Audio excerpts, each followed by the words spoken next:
Sachant qu'on a commencé par, comment ça s'appelle déjà? Le tertre du chevalier avec une grosse punition. Oh punaise. C'était pas sombre, c'était juste mortel. Je l'ai fait jouer 2 Ouais. fois. La première fois, il y a eu, je crois, sur un groupe de 4 ou 5, je sais plus combien on était, il y a eu 2 ou 3 morts et Mmh. puis pareil pour la deuxième fois. Mais du coup, Rohan, si tu me dis que Alors, tu la joues sombre la campagne, ça veut dire que tu rajoutes quand même pas mal de choses parce que au niveau des aventures qui sont présentées, elles sont quand même pas si terribles que ça. Je parle en termes de thématique. historiquement, hem, le jeu garde quand même un peu de son côté, un peu très naïf, des débuts des années 80. Donc il y a quand même un aspect qui est très, bon, bah, on va à l'aventure quoi, hein, un peu le début de toute aventure, à la Tolkien.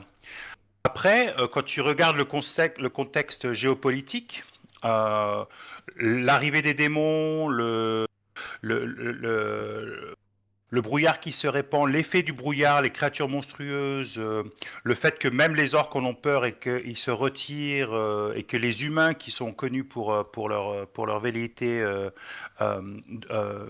violente reviennent dans la vallée, on peut quand même faire quelque chose géopolitiquement, rien qu'avec le contexte historique, hein, parce qu'il faut quand même revoir un peu qu'est-ce qui s'est passé avec Elédin, Ouais, mais comment est-ce que comment est-ce que l'empire s'est effondré, et comment on en est arrivé à une situation où voilà les humains ont déserté pendant si longtemps, et comment Azrael, euh, immortel prêtre de Sasmog, a réussi à retrouver ses pouvoirs après tant d'années, quoi. ouais, mais alors Donc, euh, donc autant le contexte que tu me décris, ok, il est sombre, l'empire draconique, les démons et les dents, tout ça, mais je trouve que c'est quelque chose qui mhm. se retrouve pas dans les aventures. Tout à fait. Il n'y a pas, au niveau écrit, et même dans la version suédoise et anglaise, c'est pas aussi sombre. Tu as tout à fait raison. Il y a quelque chose de dans l'écriture est quand même assez libre d'interprétation en fait. C'est vraiment, je crois que c'est l'envie principale dans le jeu, c'est que voilà, sandbox, c'est vraiment ouvert pour que n'importe quel maître puisse y mettre ce qu'il veut, quoi. Ils n'ont pas vraiment fait de quelque chose de vraiment un peu à la Warhammer où c'est vraiment solide du point de vue scénaristique et où tu peux pas vraiment dévier trop à droite à gauche à cause justement des implications politiques. Donc tu as tout à fait Et raison. À la lecture principale, ça reste quand même très basique. Euh, point A, point B. après, il y a des scénarios qui sont carrément, presque rigolos, hein. La tour du troll, je sais pas si vous l'avez joué? Oui, j'ai joué il y a quelques Oui, oui. semaines, oui. Où il y a des faux, je sais pas, des faux squelettes, je crois, des trucs, qui tombent du Tout à fait, plafond ouais. avec des fous Ouais, et tout. le crapaud aussi Moi, ça a qui est fait bien rigolo. marrer les joueurs et ça a bien fait marrer les joueurs et c'est pas du tout, sombre, quoi. Enfin, moi, Tout à parce que fait, ouais. je l'ai pas joué du tout sombre, hein. C'était un peu en mode, alors par contre, comme je disais, comme on a commencé par le tertre du chevalier, ça a été très violent au début. Je l'ai fait en one shot. Et puis on a carrément, donc comme je dis, il y a la moitié des, des persos qui ont été flingués. Et on a carrément retiré d'autres persos pour repartir sur une campagne, quoi. Parce qu'en plus, j'avais fait jouer avec des pré-tirés, donc forcément, pour la campagne, c'était pas top, quoi. Mais alors, bizarrement, j'ai perdu tous les joueurs qui ont perdu leur perso, bah, ils n'ont pas continué la campagne. C'est pour ça que c'est pas forcément le meilleur scénario pour commencer. Mais il a l'avantage d'être assez explicite sur le côté mortel du jeu, quoi. Ah bah, écoute, là, pour le coup, t'as peu de chance parce que moi, j'ai perdu deux persos samedi. Ils en ont recréé dans la foulée. Ils ont été C'était les perdus premiers quand? joueurs? C'était la première fois qu'ils jouaient? Non. Enfin, Ok, un non, l'autre, je sais pas trop. Mais c'était sa deuxième session dans la campagne, ouais. d'accord. Mm. Enfin bon, c'est pas grave, Alors, ça prouve que j'avais un super groupe du coup, et ça s'est très bien passé la campagne, mais disons que le premier contact a été un peu rude. C'est pour ça que je suis pas sûr que ce soit forcément la meilleure idée de commencer par c'est le pas terme du du tout, jeu. ouais. Tout à fait. Donc, moi, j'ai découvert le jeu quand il a donc été republié à travers le Kickstarter. Ça fait quoi? Ça va faire 3 ans maintenant. Alors, je connaissais déjà le jeu à l'époque, donc dans les années 80. Parce que Donc moi j'ai commencé avec l'œil noir et donc je m'étais beaucoup intéressé à tout ce qui était européen, surtout les histoires plus proches de nos contrées. Et donc j'avais découvert Démons et Dragons à l'époque et j'avais bien aimé, mais Warhammer faisait un peu la même chose. Et Warhammer était déjà bien fouillé, quoi. C'était déjà bien plus établi et ils ont fait des campagnes qui étaient phénoménales. Donc c'est vrai que c'était un peu plus simple de maîtriser Warhammer parce que tu avais toutes les informations qu'il fallait. Même si le système était beaucoup plus lourd. Donc quand il est ressorti, donc moi je l'ai joué en tant que joueur le Tertre du Chevalier et j'ai pas du tout aimé le scénario. Ah ouais, moi, c'est Pareil, terrible. j'avais trouvé ça un peu bon, ben voilà quoi. Par contre, j'avais adoré le système, j'avais beaucoup aimé la rapidité, la fluidité du système de combat et la façon très rapide et moins ennuyeuse qu'on a eu de mourir. Moi, ça m'a plu. Euh, Par contre, dès que je l'ai joué, je me suis dit, bon, bah, si je dois maîtriser, je prends pas ce scénario-là, quoi. Ça, c'était décidé dès le début. Et donc, le premier livre que j'ai eu, c'était le livre de base uniquement, pas la boîte. Et donc, moi, j'ai toujours fait jouer le chevalier brigand comme première aventure, que je trouve Ouais, beaucoup il est plus pas mal, classique, celui-là. beaucoup plus Mm. sympa et beaucoup plus Ouais. facile à gérer, et beaucoup moins mortel, Ah, j'ai avec fait beaucoup jouer en plus convention. d'options aussi. Mm. Fait jouer en convention et c'est vrai que c'était beaucoup plus sympa. Par contre, il est très court, hein. Ouais, elle est beaucoup plus Si courte, les ouais. deux Oui. joueurs tracent un peu Ouais. en ligne droite, ça peut se torcher en moins de 2 heures, quoi.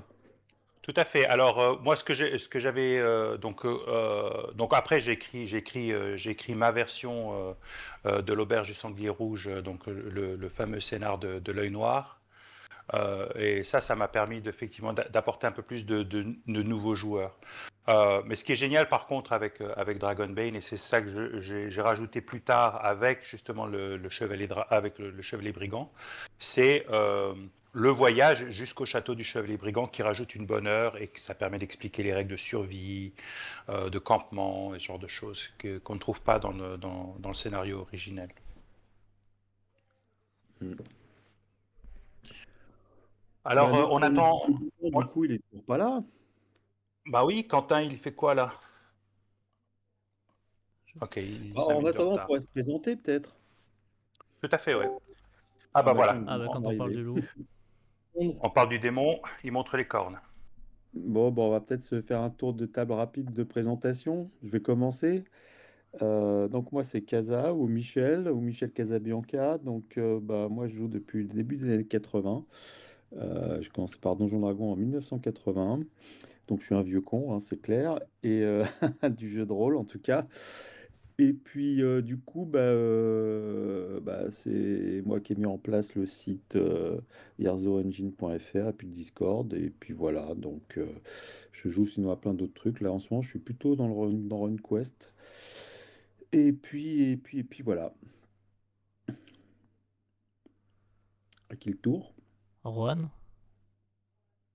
Alors oui, donc moi c'est Juan, je suis pareil, un vieux de la vieille, j'ai commencé en 86 avec l'œil noir et RunQuest, que j'ai maîtrisé pendant une bonne quinzaine d'années. J'ai écrit beaucoup, surtout pour des magazines, des jeux d'horreur, donc Cult a été un des jeux que j'ai aidé à traduire et pour lesquels j'ai écrit pas mal de scénarios. Euh, Aider à écrire des scénarios, parce que bon, c'est beaucoup été des adaptations justement du jeu originel.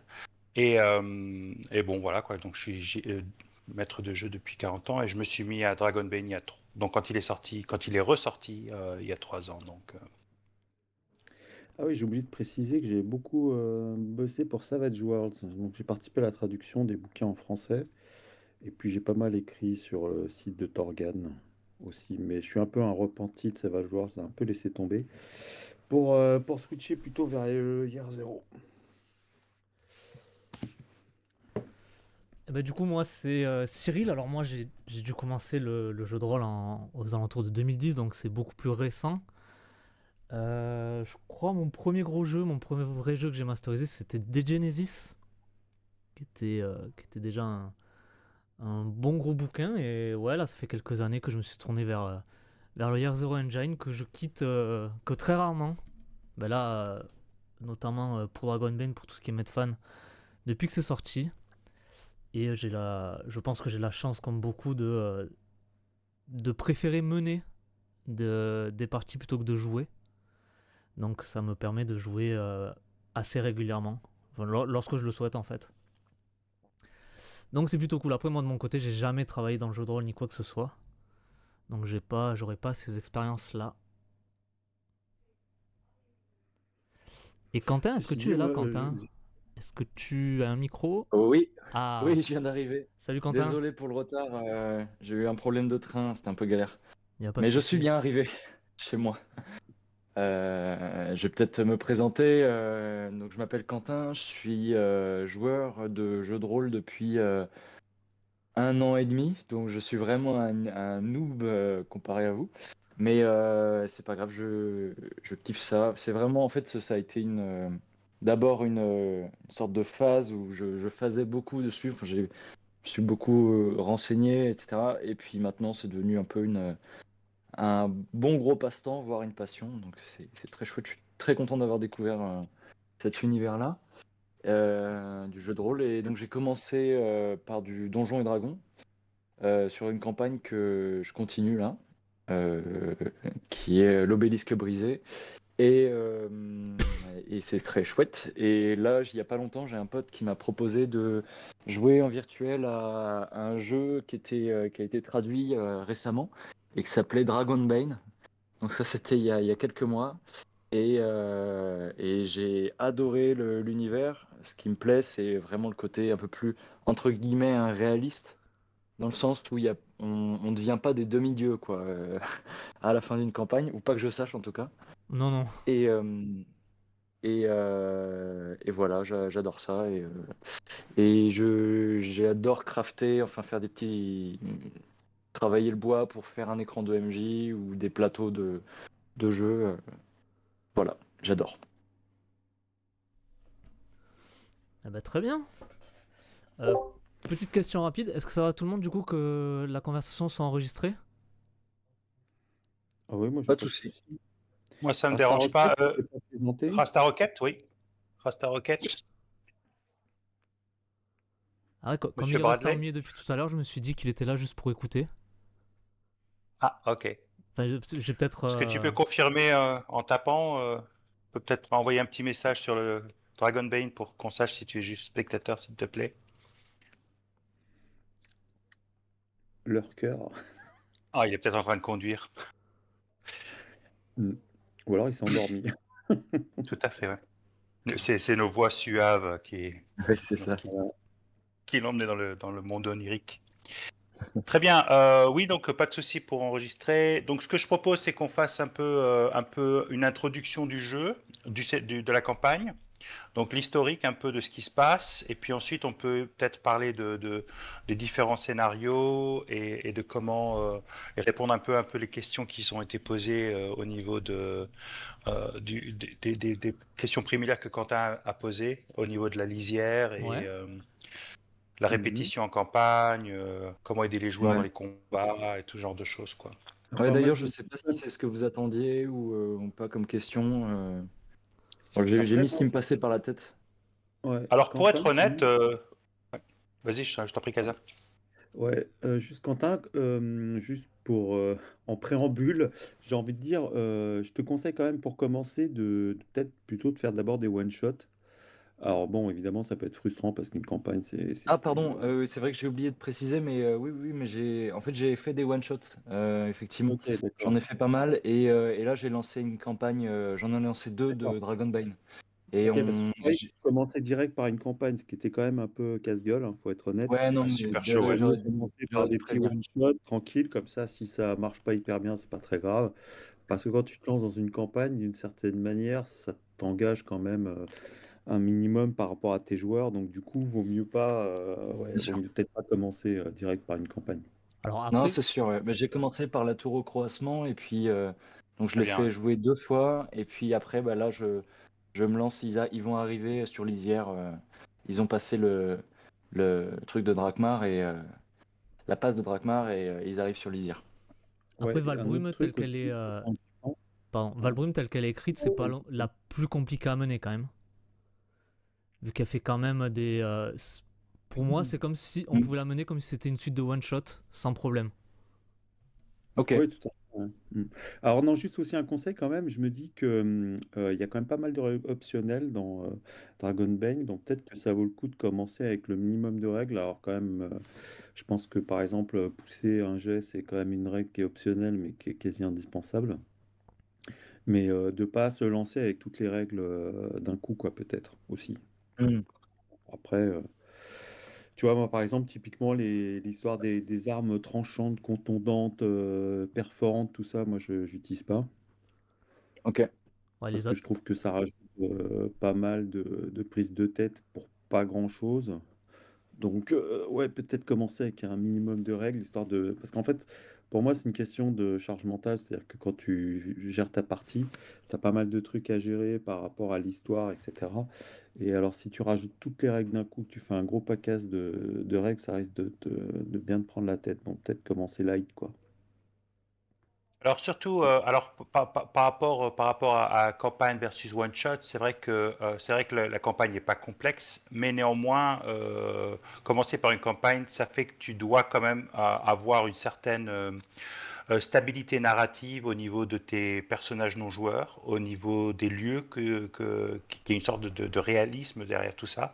Et ça demande quand même un travail un peu plus profond que si tu fais des one-shots avec des personnages qui vont ne rencontrer qu'une seule fois, par exemple, ou des lieux où ils vont ne se rendre qu'une seule fois. C'est vrai que comme la lisière est le centre névralgique de toutes les aventures, il faut quand même bien la poser, il faut quand même bien mettre en place la mécanique de comment elle fonctionne, quels sont les personnages importants et comment les personnages vont évoluer en fonction du succès des joueurs également. D'accord. Donc c'est peut-être là où effectivement l'idée du one shot est intéressante puisque la tour au croissant, tu vas sans doute jamais y retourner. Tu vas jamais retrouver le démon, à moins que tu aies fait, tu aies fait un lien avec le Ils ont démon tous corbeau. réussi, à battre Jogridoun, Voilà, ouais. donc on reviendra pas là-dessus. Ouais. Voilà, donc c'est un peu sur ce côté-là que c'est un peu plus, ça demande un peu plus de travail, surtout pour des nouveaux maîtres de jeu, parce que bon voilà, tu vas rencontrer Vagnhild combien de fois et qu'est-ce qu'elle va te dire à chaque fois que tu la rencontres? Juste bonjour, bonsoir, ou à un moment elle va commencer à avoir une relation différente avec tes personnages. Est-ce que Eleanara va commencer à changer sa réaction avec les personnages en fonction de leur choix, et ainsi de suite. Donc il y a quand même une sorte d'ancrage narratif où il faut bien être solide pour que les joueurs y croient, quoi, pour que les joueurs vraiment ils soient Ouais. investis, quoi, pour qu'ils arrivent Et à se dire ah tu vois les deux nains forgerons, ben eux c'est mes super potes parce que quand je suis allé à la mine de Botild, ils ont été une source d'informations et quand je reviens avec des informations pour eux, je peux leur faire confiance. Alors que oh oui ouais. tu vois Quasimonde, il est dépeint comme un méchant. Mais bon, voilà, peut-être qu'il cache quelque chose d'autre, peut-être qu'il y a quelque chose de plus profond. Peut-être que si on a des voleurs parmi nous et que nous, on n'est pas non plus tout blanc, tout propre, peut-être que Quasimodo va devenir une source d'information parmi les gens du village.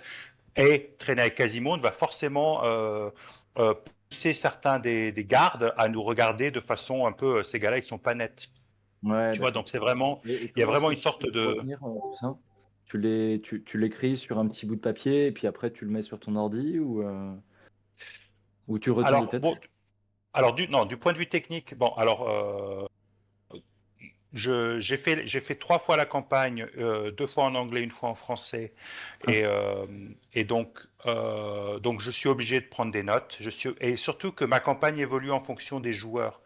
Ça, par exemple, pour prendre un peu ce que Casa disait au niveau des règles supplémentaires, j'ai une table de joueurs qui me connaissent très bien, avec lesquels j'ai fait une campagne pendant 20 ans d'autres jeux, et ces gars-là, je les connais très très bien. Donc je sais quelles sont les règles qui vont les attirer. Donc par exemple, effectivement, c'est une table avec laquelle j'utilise toutes les règles supplémentaires. Les règles d'armes contendantes, les règles tranchantes, les règles... Donc ça va être du plus lourd parce que je peux le gérer puisque j'ai de l'expérience là-dessus. Et je les connais bien, et donc je sais quelles sont les mécaniques qui vont les intéresser en tant que joueur. Après, quand c'est des joueurs tout nouveaux, que je n'ai jamais rencontrés auparavant, là par contre, je vais y aller le plus léger possible. Moi, les deux règles que je suis, donc la règle d'attente, les échanges de cartes d'action, je trouve ça d'initiative, je trouve ça génial et je l'utilise tout le temps. Et puis Mhm. après, effectivement, également pousser les dés, les règles sur les états. Ça, c'est quelque chose qui me plaît énormément et que je fais également pour tout le monde. Mais c'est vrai que Ouais. après, ça dépend de tes joueurs et ça dépend aussi de la fréquence dans laquelle tu joues. Euh, Là, la première campagne que j'ai fait en anglais, on jouait toutes les 2 semaines, donc c'est très facile pour moi de me souvenir ce qui s'était passé la fois Ah ouais, ouais. précédente. Avec Ouais. une autre table, c'était une fois par mois, et en même temps, je faisais 2 autres campagnes, dont une de Witcher qui est super complexe du point de vue Ouah. politique. Donc là, j'étais obligé de prendre des notes et de savoir, et même me souvenir le nom des joueurs, parce que tu Mais joues en c'est ton ligne. métier ou quoi? Euh, Faut réussir à alors, te souvenir de alors, tout ça. non, mais blague à part, j'ai des gens qui me payent pour jouer. Ça, oui, Ah, ça c'est génial. quelque chose qui arrive. Euh, bon, j'accepte pas d'argent puisque j'ai pas le droit, mais ils me payent les livres, donc je peux avoir des livres. Euh, S'ils veulent faire une campagne, voilà, ils achètent la campagne pour moi et donc moi j'ai plus qu'à la lire et à la faire jouer. Mais donc Ah, là, tu es obligé de prendre des incroyable. notes. Par contre, si c'est un Mhm. groupe de joueurs, tu es le seul maître, c'est le seul jeu que tu maîtrises, après ça dépend aussi de ta capacité à retenir les informations. Si tu as une seule campagne, que c'est des joueurs que tu connais bien, c'est des potes, tu les vois régulièrement et ils en parlent régulièrement, ou alors tu as un chat, par exemple, j'ai une campagne en ce moment qu'on fait à Dragonbane sur Gloomshire, donc ça c'est... comment ça s'appelle en français? Triste comté. Euh, Triste Comté. Là, par Mhm. contre, on a un chat en ligne et les gars, ils en discutent tout le temps. Donc, je me souviens très bien de qui est qui et qu'est-ce qu'ils font, Mais Ah c'est puisqu'on ouais. clair, en parle ça, dans le chat en ligne. c'est Donc, il y clair a que énormément d'outils que tu peux utiliser pour justement garder un peu ces trames-là, quoi. D'accord. oui, il est clair que, enfin, moi personnellement, je prends toujours des notes après une partie. J'ai un carnet. Après chaque partie, je prends des notes pour noter ce qui s'est passé, où on en est resté surtout, et puis sur les trucs importants, quoi. De manière à ce que la fois d'après, je relise la page en question et immédiatement, je sais où on en est, les trucs importants, un tel a fait ci ou ça qui aura un impact par la suite. Un autre Mhm. truc que je voulais rajouter aussi, c'est les histoires d'esquive et d'initiative, c'est ultra important. En fait, j'ai joué la première partie Tertre du Chevalier, enfin que j'ai masterisé, en fait, je me suis aperçu que au début, je trouvais ça bizarre que l'esquive, ça remplace l'action, enfin que ce soit une action comme une autre. Ce qui fait qu'un personnage peut soit attaquer, soit esquiver. Et en fait, c'est hyper important de faire comprendre aux joueurs que l'initiative est hyper importante. Et c'est pas parce qu'on a l'initiative qu'il faut taper sur le monstre. Parce Ah que ouais. c'est beaucoup plus judicieux en fait de laisser le monstre attaquer en premier, donc d'échanger son initiative avec celle du monstre de manière à ce qu'il attaque en premier, de manière à ce que les joueurs gardent enfin que les personnages gardent leur esquive. Parce que s'ils tapent, et ben après, s'ils se font taper dessus, ils n'ont plus d'esquive. Et ça permet quand même de. C'est un conseil que j'ai donné assez rapidement aux joueurs de manière à favoriser grandement leur survie. Parce que s'ils tapent systématiquement avant, bah, ils vont vite comprendre qu'après ils se prennent des tartes et que ça fait très très mal. Ah Et ouais, ouais. donc, c'est un truc qu'ils doivent comprendre qui est hyper important. Ouais, mais le Je sais pas problème ce de que vous en ça, pensez les autres. c'est que ça devient systématique qu'ils attendent. Et du coup, ça perd un Bah, peu d'intérêt de l'initiative par carte des fois. ouais, mais c'est Alors, assez ça dépend. logique parce que j'imagine que tu vois, bon, moi je suis jamais tarté avec, je sais pas, avec un balrog, mais j'imagine que si tu as un monstre et que tu as 4 personnes autour, ils vont être plutôt sur la défensive. Donc ça correspond, si tu veux, à l'attente, à regarder ce que fait le monstre, à être capable de parer, plutôt que de foncer dans le tas. Parce que si tu t'attaques systématiquement, si tu as l'initiative, c'est en gros, tu fonces dans le tas, quoi. Il y a Ok. il y a également des mécaniques narratives qui permettent de donner des informations aux joueurs. Par exemple, quand un monstre va faire une attaque, alors prenons l'exemple donc de la Manticore, par exemple, qui a 2 attaques bien distinctes, une qui est une attaque ciblée sur une seule personne et l'autre qui est une attaque de groupe. Euh, Tu peux décrire au personnage, vous voyez la Manticore se croupir sur ses pattes, oh, elle va sans doute lancer ses pics. Quand tu Ok. répètes ça le prochain tour, les gars ils savent, ah, elle va faire une attaque de groupe. Par contre, si tu voulais, ah, elle se place de telle façon à ce que son dard soit, sa queue soit bien élevée pour pouvoir vous frapper. Là, ils savent, ah, elle va attaquer avec la queue. Donc, ce Ah, descriptif permet aussi à certains joueurs de se dire, ah, là, elle va en attaquer qu'un seul. Donc, qui que ce soit, bah, tu vas prendre le coup. Et ils vont savoir, ah, là, on va pouvoir attaquer. Et ça change aussi au niveau du combat. Ah, la bête est blessée. Donc là, ils vont peut-être plus, ah, si on la tue tout de suite, elle pourra plus attaquer. Ah, mais ça veut hmm. dire que tu prévois tes Et attaques en donc, avance? alors, non, non, non, non, non. Alors, pas du tout. Alors ça, c'est la différence. Voilà. Alors, je ne prévois pas l'attaque avant. Alors, par exemple, j'adore jeter les dés. Moi, j'adore faire j'adore le côté chance, ok.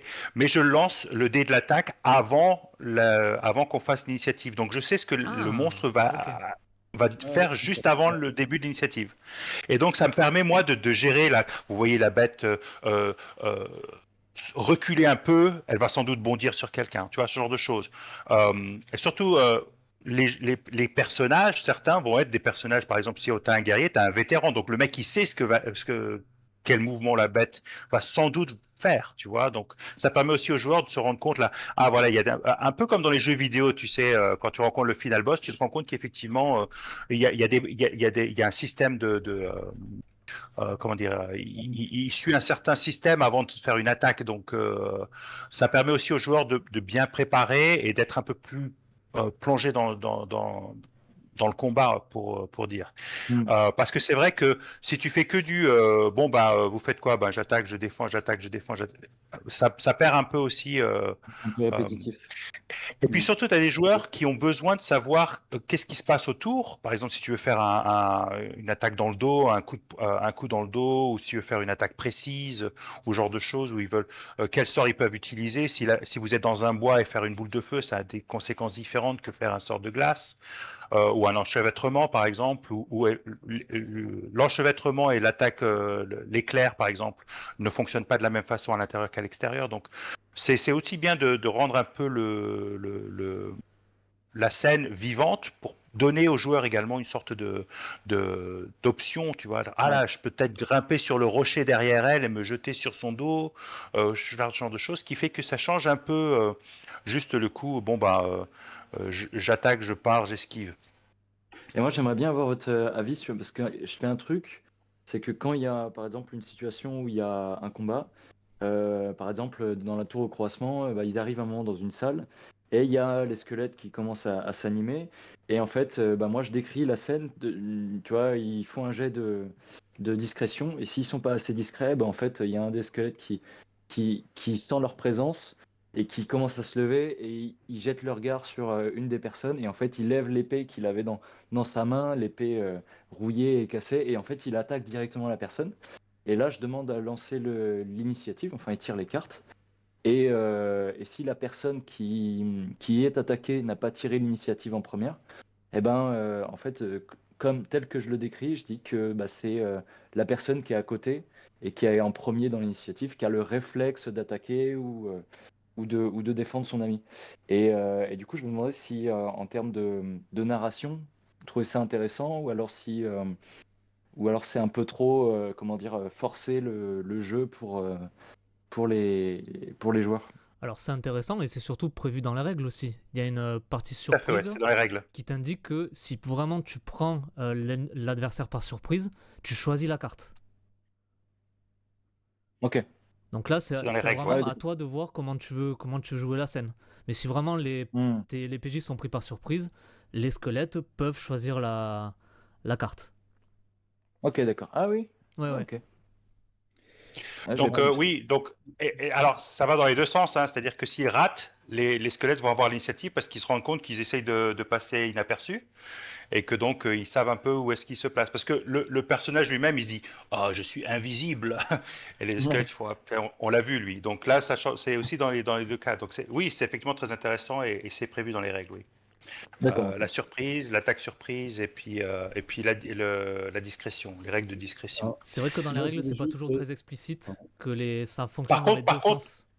Voilà. Par contre, la différence, et ça c'est dans les règles, c'est normalement dans les règles, il y a que il y en a qu'un qui fait le jet de discrétion et c'est celui qui est la plus faible. Euh, donc dans ce cas-là, comme c'est une situation de combat, il faut bien préciser que les autres joueurs ne bougent pas du tout, quoi, et qu'il y en a qu'un seul qui va essayer de s'approcher. Parce Mm. qu'effectivement, si c'est toujours celui qui a le plus faible en discrétion qui va faire le jet, tous les joueurs vont choisir discrétion comme compétence à la création, ce D'accord, qui est un peu Alors moi, techniquement un peu chiant, quoi. d'accord. je voulais Ok, je vois. juste dire, je ne peux pas rester très longtemps encore, donc je voulais juste, j'avais noté deux, trois bricoles à dire, je vais essayer d'aller assez vite. Ouais. Donc la première chose, c'est que je pense qu'il y a un scénario qu'il faut absolument faire, c'est le filon de Bossild, parce que on rencontre les Maladucs, c'est les orques, hein, c'est ça? Oui, Tout à Et fait, donc, c'est hyper important de le jouer au début parce qu'après, ils peuvent tout à fait. intervenir. C'est assez important. En plus, c'est un truc qui est un peu récurrent, les orques en question. Ça, il faut absolument le jouer. Il y a J'ai un pas autre compris pourquoi est-ce scénario. que c'est intéressant? Pardon? Ah, on va expliquer tout ça après. parce qu'ils sont Quand on récurrents. fait le général, oui, Quentin, on explique ça. Je vais expliquer ça après, mais Kaza a tout à fait raison, c'est primordial. Ok, Et le d'accord. deuxième truc que je te conseille très fortement, c'est le village du jour d'avant parce que pour moi, c'est le meilleur scénario. C'est un peu le jour sans fin. C'est une boucle temporelle, donc c'est assez rigolo. C'est assez Ah, Et original, plus génial. que donc je ça, te le il, conseille et plus que fortement. ça, il y a des informations nécessaires dans ce scénario-là. Mm. Ok. Et qu'est-ce que je voulais dire d'autre? Ouais, alors après, tu sais, il y a quatre morceaux de la statuette qu'il faut trouver. Mhm. Donc, tu peux les répartir comme tu veux. Je te conseille de les filer assez rapidement au début et d'en garder un. Moi, ce que j'ai fait, c'est que j'ai fait un petit sondage auprès de mes joueurs pour savoir combien ils voulaient jouer de scénarios. Et en fonction de ça, j'ai prévu, si tu veux, le déroulement, enfin la répartition des morceaux de statuettes. Donc en général, tu les donnes assez rapidement au début, puis après t'en gardes un parce que ce sera forcément le dernier scénario. Enfin, pas forcément, mais très probablement, parce que quand ils auront les quatre morceaux, évidemment, ils vont se précipiter dans le temple, etc. Et Ok. puis après, il faut prévoir que tu vas avoir le dernier scénario. Donc tu as le premier, tu en as donc au moins deux, plus donc ça fait t'as minimum cinq scénarios si je compte bien. Donc Alors, voilà. t'as quatre scénarios par statuette, t'as un scénario pour l'épée et un scénario de combat avec Azrael. Sachant que le scénario Ouais, d'intro, façon tu pour peux l'épée, aussi je le avoir la compte pas statuette trop. directe. Mm. Donc Ok. tout ça pour dire que je pense qu'il faut que tu vois avec tes joueurs combien ils veulent jouer de séances, et puis ensuite organiser les statuettes en fonction, quoi. Voilà. Et du Ok. coup, ça, tu vas me confirmer un truc, Kaza, et peut-être Rohan aussi, par rapport à une question qui posait Quentin. On est d'accord que toutes les aventures peuvent se faire en une soirée. À peu près, ouais. Moi, ça n'a pas été toujours Ouais, exactement ça, mais en gros, ouais, grosso modo. Le filon de Bossil, je crois qu'on a mis deux soirées, je crois. Ah ouais. pareil, ouais, Parce que pour en moi, une moyenne. soirée, c'est 4 heures. Oui, oui, Ouais, je Mais, pense mais Ouais, aussi. après, ouais. j'ai des joueurs qui peuvent durer, qui peuvent jouer 8 heures, mais la plupart alors préfèrent attends, dans l'île des jouer 4 heures Brumes, max. dans la dernière, je crois qu'on a mis deux séances, parce qu'en fait, il y a deux parties, si je me souviens Tout à bien, fait. et Il y a deux niveaux au donjon, ouais. ouais, il y a grosso modo deux parties, et donc on l'avait fait en deux séances. On s'est arrêté juste avant d'entrer dans la dernière partie. Ah ouais, parce que parfois, on me demande des one-shots, et j'aime bien faire des one-shots voilà, en une soirée. Mais par exemple, pour la tour au croassement, et ben, en fait, elle me semble assez courte, mais pourtant, on l'a fait en 2 soirées, quoi. Ouais. Donc voilà. Bah après, ça dépend, hein. Je veux dire, ça dépend de tes joueurs. S'ils veulent faire beaucoup de roleplay, discuter avec tous les gens dans le village, etc., etc., ça peut Hmm, évidemment prendre de temps, mais en c'est ça. général, bon, moi, je suis plutôt le genre de MJ à activer un peu les choses. Je déteste les trucs qui traînent en longueur, les gens qui passent 3 heures dans une boutique pour acheter une épée. Je trouve Mhm, que personnellement, c'est pas trop mon kiff. Bon, après, chacun son truc, hein, mais c'est moi, en ça, ouais. général, j'accélère un peu de manière à ce que l'histoire avance. Et donc, tu peux compter à peu près une séance. Donc, comme je disais, l'île des Brumes, il faut en compter deux. Et puis, comme je disais aussi, le filon de Bossil. Mais c'est peut-être, je suis pas sûr pour le filon de Bossil, c'est peut-être mes joueurs qui ont particulièrement traîné. Mais voilà quoi. Ok. Alors, moi, j'avais un truc assez rigolo, c'est que dans le filon de Bossil, tu te retrouves avec des orques et il y a un joueur qui a une idée complètement bizarre. Ils ont voulu acheter des gobelins. Et je leur ai filé. Les orques leur ont vendu une paire de gobelins que j'avais appelés Borg et Borg. Et ils se sont traînés toute la campagne avec deux gobelins qu'ils avaient acheté et qu'ils avaient plus ou moins, enfin, pas apprivoisé, parce que c'est quand même des êtres intelligents, normalement. Et voilà, bon, c'était assez rigolo, il y a moyen de Incroyable. se marrer. C'était assez marrant. Alors, j'avais fait De un truc, en fait. l'esclavage dans Dragonbane. Non, mais les deux, Sympa. on pouvait pas les distinguer, en fait. Borg et Borg, ils étaient totalement indiscernables comme des particules Ouais, quantiques. Et ils avaient un pool de points de vie qui était partagé, quoi. C'était pour éviter, en d'accord. fait, j'ai fait ça pour pas qu'ils se fassent buter trop facilement, parce que les gobelins, c'est quand même pas très costaud. Et puis, comme ils s'étaient un peu attachés, les joueurs, aux fameux Ah, gobelins, voilà. ok, Voilà, enfin, il y a moyen de bien s'amuser. Je suis désolé, il faut que je vous quitte. C'est pour ça que je voulais prendre la parole pour ça dire ces marche. quelques trucs que j'avais notés. Bah ouais, merci. Et puis, Merci pour ton temps, Casa. bonne fin de conversation. Salut. Merci. À plus. Allez, À ciao. plus vite. Salut. Salut. Ah bah tiens, Sasmira nous a rejoint, donc c'est une des raisons pour laquelle je me suis tant investi dans Dragonbane. Salut, Sasmira. Ah ouais? Salut. On sait Salut. jamais. Bah ouais, j'osais pas couper la parole, du coup. Voilà. Sympa. Est-ce que, Donc, je sais pas si tu peux te présenter, Sasmira? ouais. Peut-être que tout le monde Non, te pas du connaît, tout. sauf moi. Non, pas envie. Mhm. Voilà, bonjour, je m'appelle Sesmira. Ok, J'ai 51 ans, je vis en Charente-Maritime. Ouais. Et je fais du jeu de rôle stylé. depuis le siècle Trop dernier. longtemps. Fournisseur de Depuis le PDF siècle dernier. devant l'éternel. Très bien, donc on peut enchaîner sur l'historique un peu de ce qui se passe au début, avant la campagne et le début de la campagne, et ensuite on peut parler justement de qu'est-ce qui est à mon égard essentiel dans la campagne pour permettre de lui donner un peu de vie et de chair. Ouais, Je vais faire un rapide historique de ce qu'on sait du monde jusqu'au moment où la campagne commence, pour vous donner un peu l'information qui navigue autour du jeu. Alors, on va commencer. Il y a 1000 ans, hein, enfin, avant ça, en fait, non, il a vécu pendant 2 siècles. Non, non, oui, il y a 1000 ans, donc Sasmog apparaît. Sasmog s'est répandu. Il y a un petit village dans la vallée où un prêtre commence à entendre des voix. Et ces voix sont celles du démon Sasmog. Le prêtre ne sait pas au début qu'est-ce que c'est, mais il se rend compte que le démon lui propose des pouvoirs et que petit à petit, ben, ce prêtre devient très puissant. Parce il écoute cette voix démoniaque qui lui entre dans la tête. Et puis un jour, le prêtre est tellement puissant qu'il arrive à créer un portail pour permettre aux démons d'entrer dans la vallée. Et donc, il commence à créer des portails et les démons envahissent la vallée avec à leur tête Sasmog. Euh, et donc, le prêtre est devenu celui qu'on connaît sous le nom de Azrael Koth.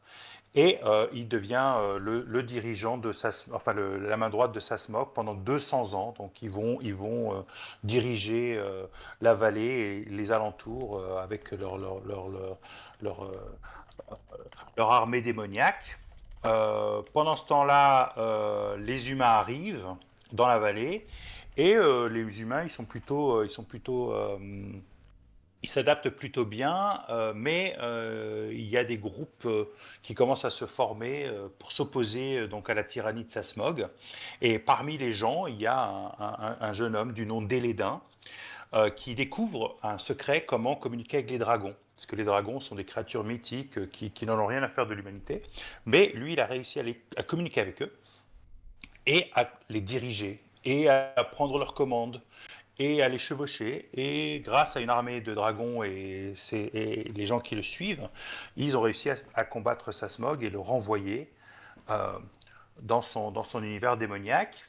Par contre, Sasmog, avant de disparaître, a rendu son prêtre Azrael Koth immortel. Ce qui fait que ben, les Chevaliers Dragons n'ont pas pu tuer Azrael Koth, donc ils ont décidé de l'enfermer dans une prison en dessous d'une île, protégée par des pièges et d'autres démons.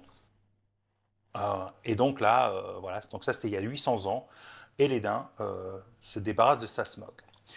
Euh, Pendant ce temps-là, Et Lédin commence à vieillir et il commence un peu à perdre la boule, il commence à devenir paranoïaque, il a l'impression que tout le monde veut prendre sa place ou veut le tuer, il voit des démons partout, donc il décide, plutôt que de garder le pouvoir en lui de diriger les dragons, il va tout mettre dans une épée. Il va forger une épée, Umdurman, dans lequel il va mettre le pouvoir, ses pouvoirs draconiques de maîtrise des dragons. Et cette épée, elle va être mise dans son tombeau une fois qu'il meurt. Et donc là, il meurt, son épée est enterrée avec lui.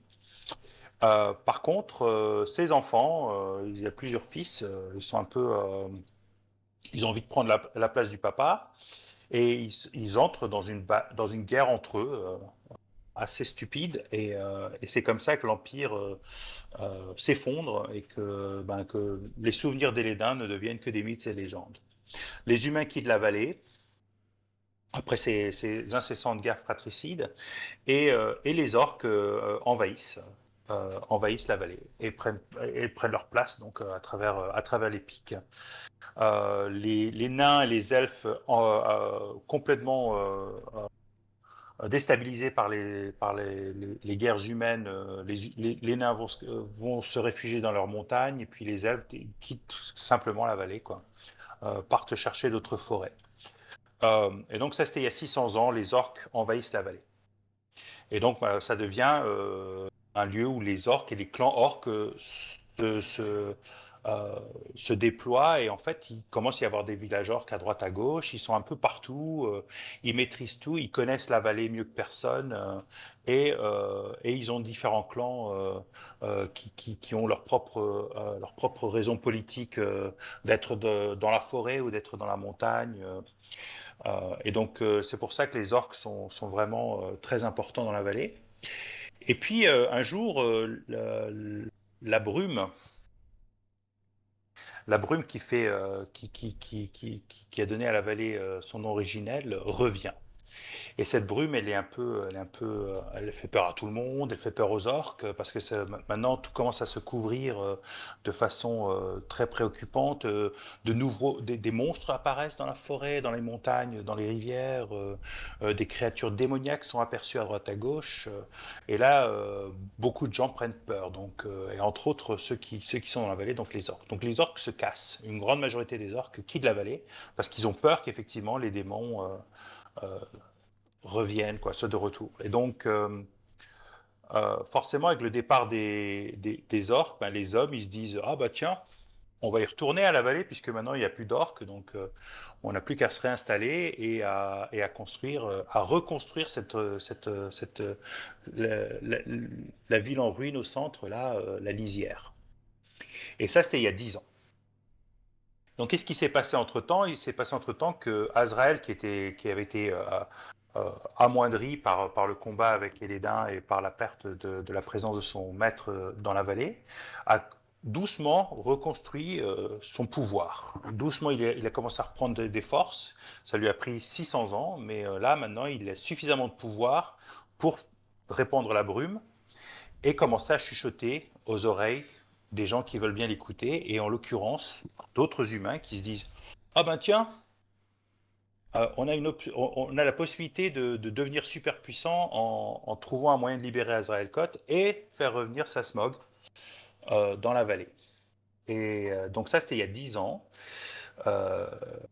Et donc les héros arrivent au moment où les cultistes sont sur le point de trouver le moyen de libérer Azrael.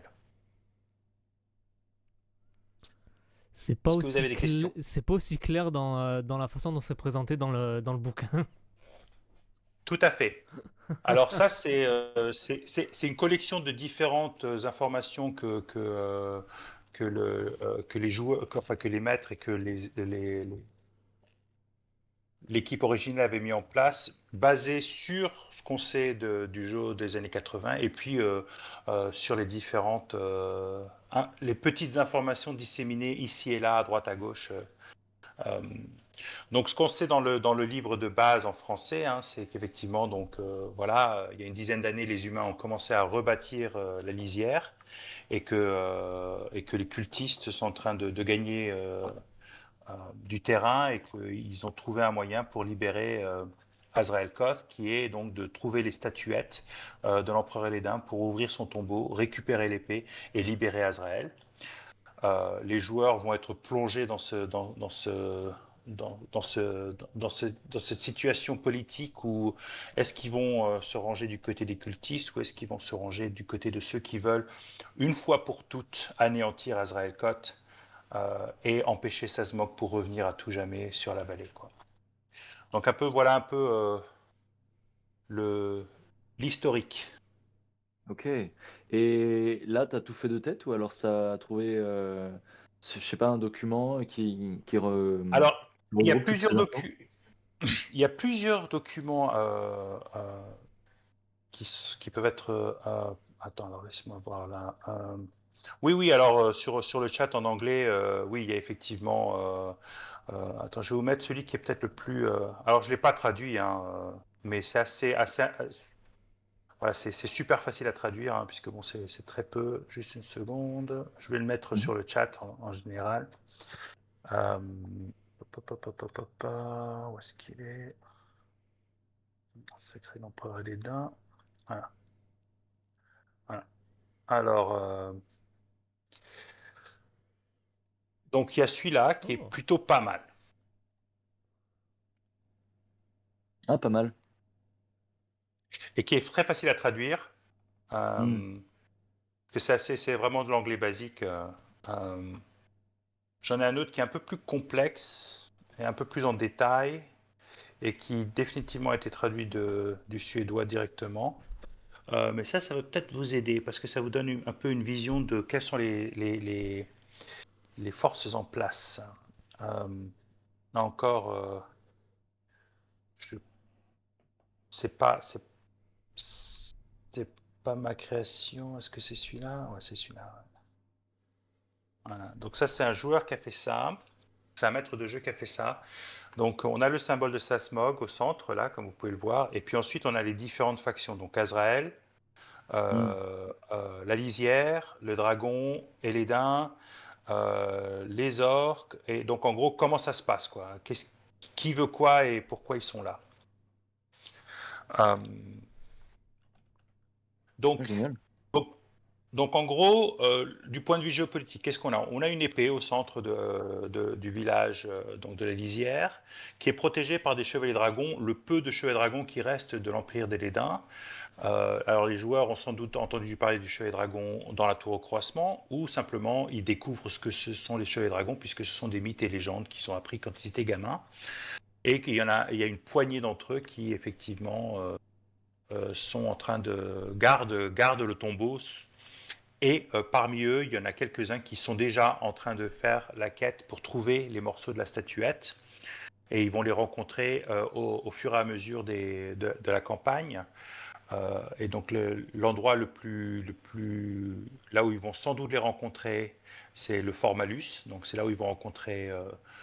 Et ils vont rendre compte qu'effectivement, beaucoup de chevaliers dragons sont un peu perdus la tête, quoi. Ils sont un peu vraiment des paladins avec des visières, quoi. Ils ont un but et ils s'en fichent un peu de comment le réussir, comment l'atteindre. Ah oui.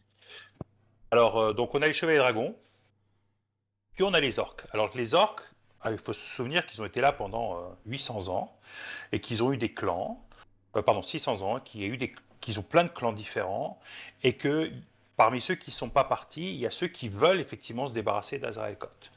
Et parmi eux, donc, on a ceux qui ont repris la mine de Botilde. Marduk et ses potes. Et Hmm. eux, ils sont du côté du bien techniquement. C'est-à-dire qu'ils veulent vraiment récupérer l'épée pour tuer Azrael Koth. Euh, rien n'empêche effectivement d'avoir d'autres clans orques qui, comme les cultistes, veulent plutôt l'opposer. Veulent faire revenir Sasmog pour pouvoir reprendre le contrôle de la vallée. Parce que c'est un peu ça la clé, quoi. Qui est-ce qui va prendre le contrôle de la vallée? Les chevaliers dragons, les orques, les Sasmog, Azrael lui-même. Donc, donc voilà. Après, on a des cultistes qui sont infiltrés. Donc des cultistes sociétés secrètes infiltrés dans la lisière et qui ont également des gens qui sont en train de voyager à travers la lisière pour récupérer les morceaux. Donc on a des orques en train de chercher des morceaux, des bons et des mauvais. On a des humains cultistes ou chevaliers dragons en train de chercher les morceaux de statuettes. Et puis on a les héros qui sont plongés en plein milieu, quoi. Donc, et donc, ce qui est intéressant dans cet aspect-là, c'est voilà, c'est comment est-ce que les joueurs vont interagir avec les orques. Quels sont les orques avec lesquels ils vont avoir des relations positives? Quels sont les orques qui vont avoir des relations négatives? Est-ce qu'ils vont suivre les Anara aveuglément et s'allier du côté des cultistes? Ou vont-ils s'allier du côté des chevaliers dragons? Quelle est leur relation avec les chevaliers dragons? Et parce qu'ils vont rencontrer des orques et des chevaliers dragons et des cultistes tout au long des campagnes, quelles que soient les aventures que vous faites à droite à gauche. Ah, mais alors là, le problème, Et c'est donc c'est que là où quand voilà. si tu veux autant développer que ça, il va falloir vraiment que tu te mettes d'accord avec tes joueurs, parce que là, il prend quand même une autre dimension, la campagne. Mhm. Mm. Tout à fait. Du coup, si tes joueurs ils sont pas prêts à dépasser la 10-15aine de sessions, faut que tu tries quand même. Alors Ouais. justement, donc comme disait Kaza, il faut que tu te mettes d'accord avec tes joueurs. D'abord, ok, on va jouer pendant combien de temps? Alors, comme je vous l'ai dit, j'ai fait la campagne 3 fois. J'ai fait la plus longue, ça a duré 2 ans. On a fait quasiment tous les lieux. C'était beaucoup de politique, c'était très très intense. J'en ai fait une autre où ça a duré 6 mois. Porte dragon, porte monstre trésor, et c'était très très bien. Où là effectivement, les joueurs ne sont pas trop intéressés à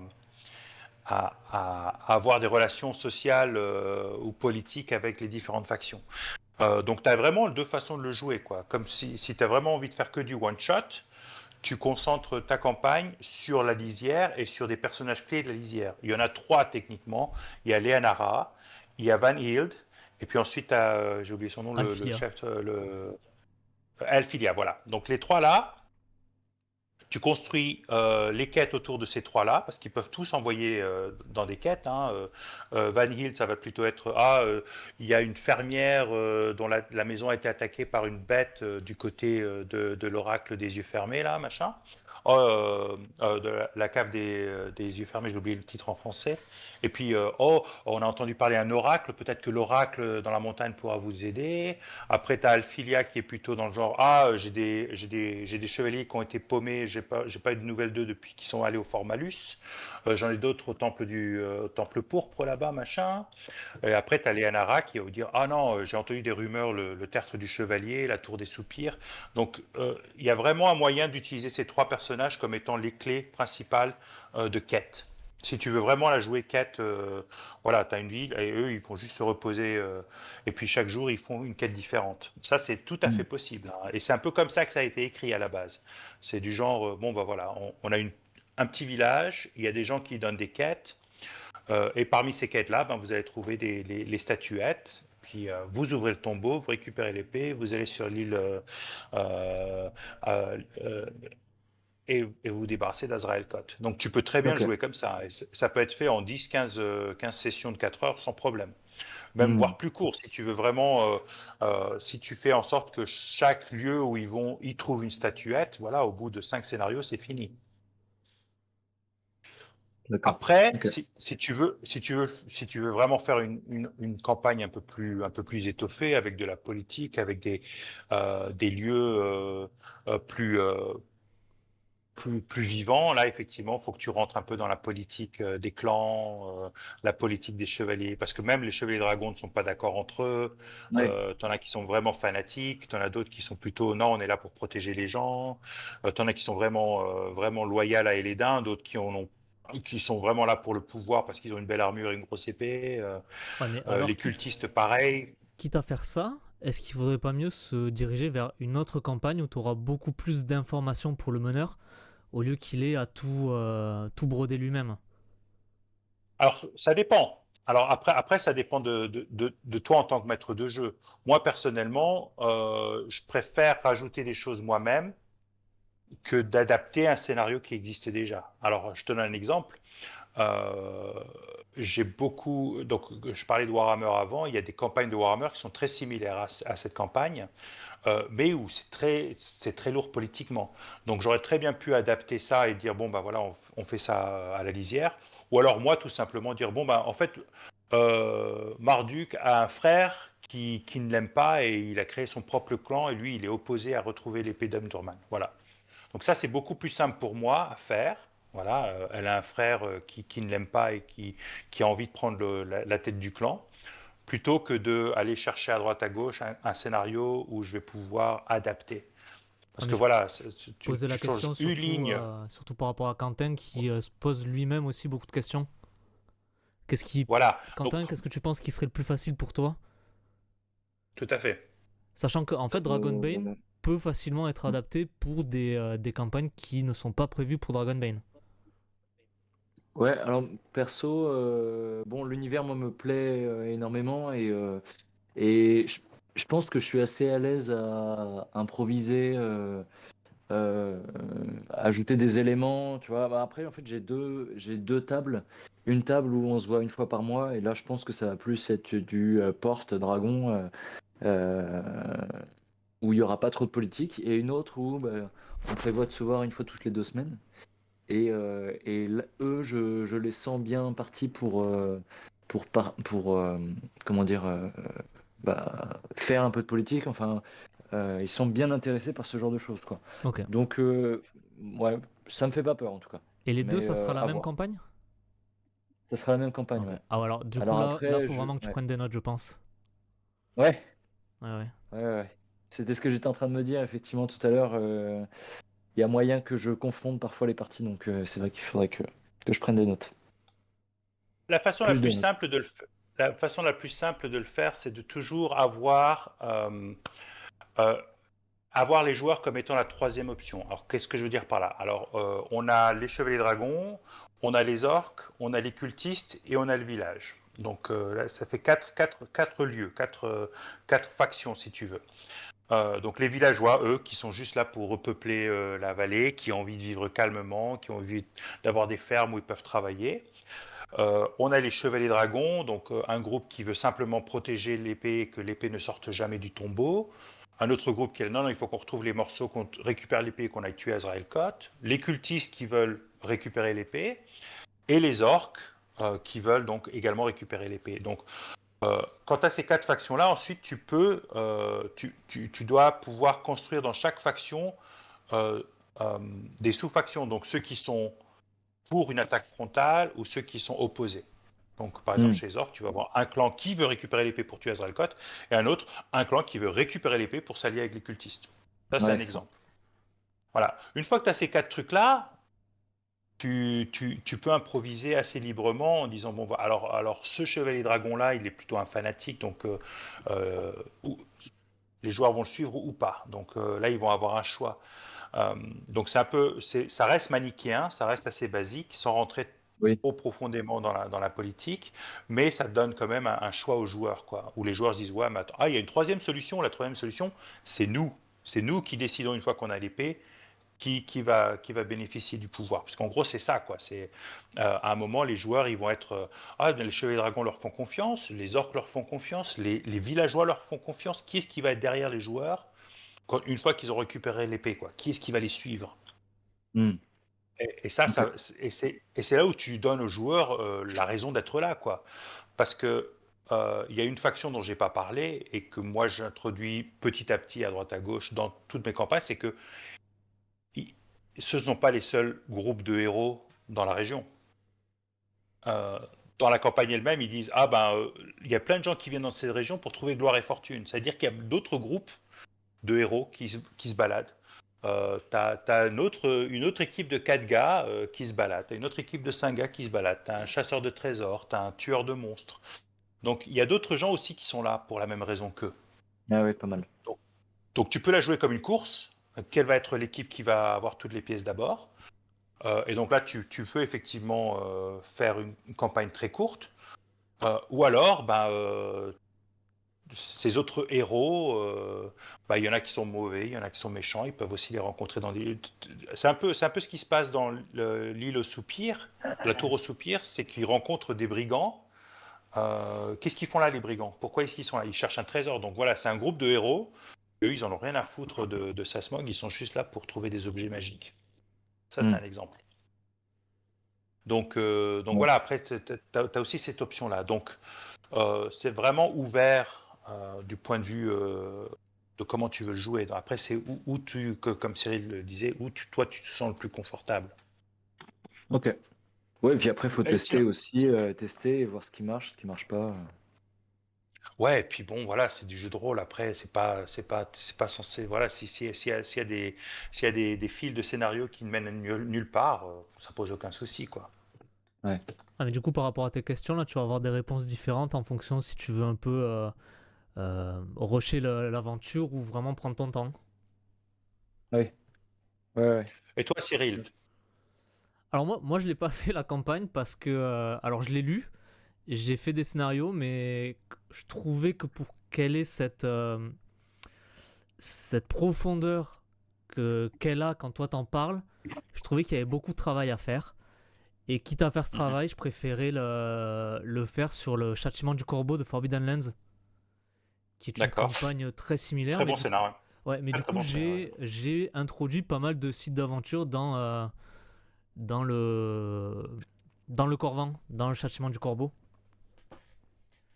Mais c'est Mhm. vrai que le MacGuffin d'aller chercher les quatre morceaux statuettes, c'est pas quelque chose qui me branchait de base.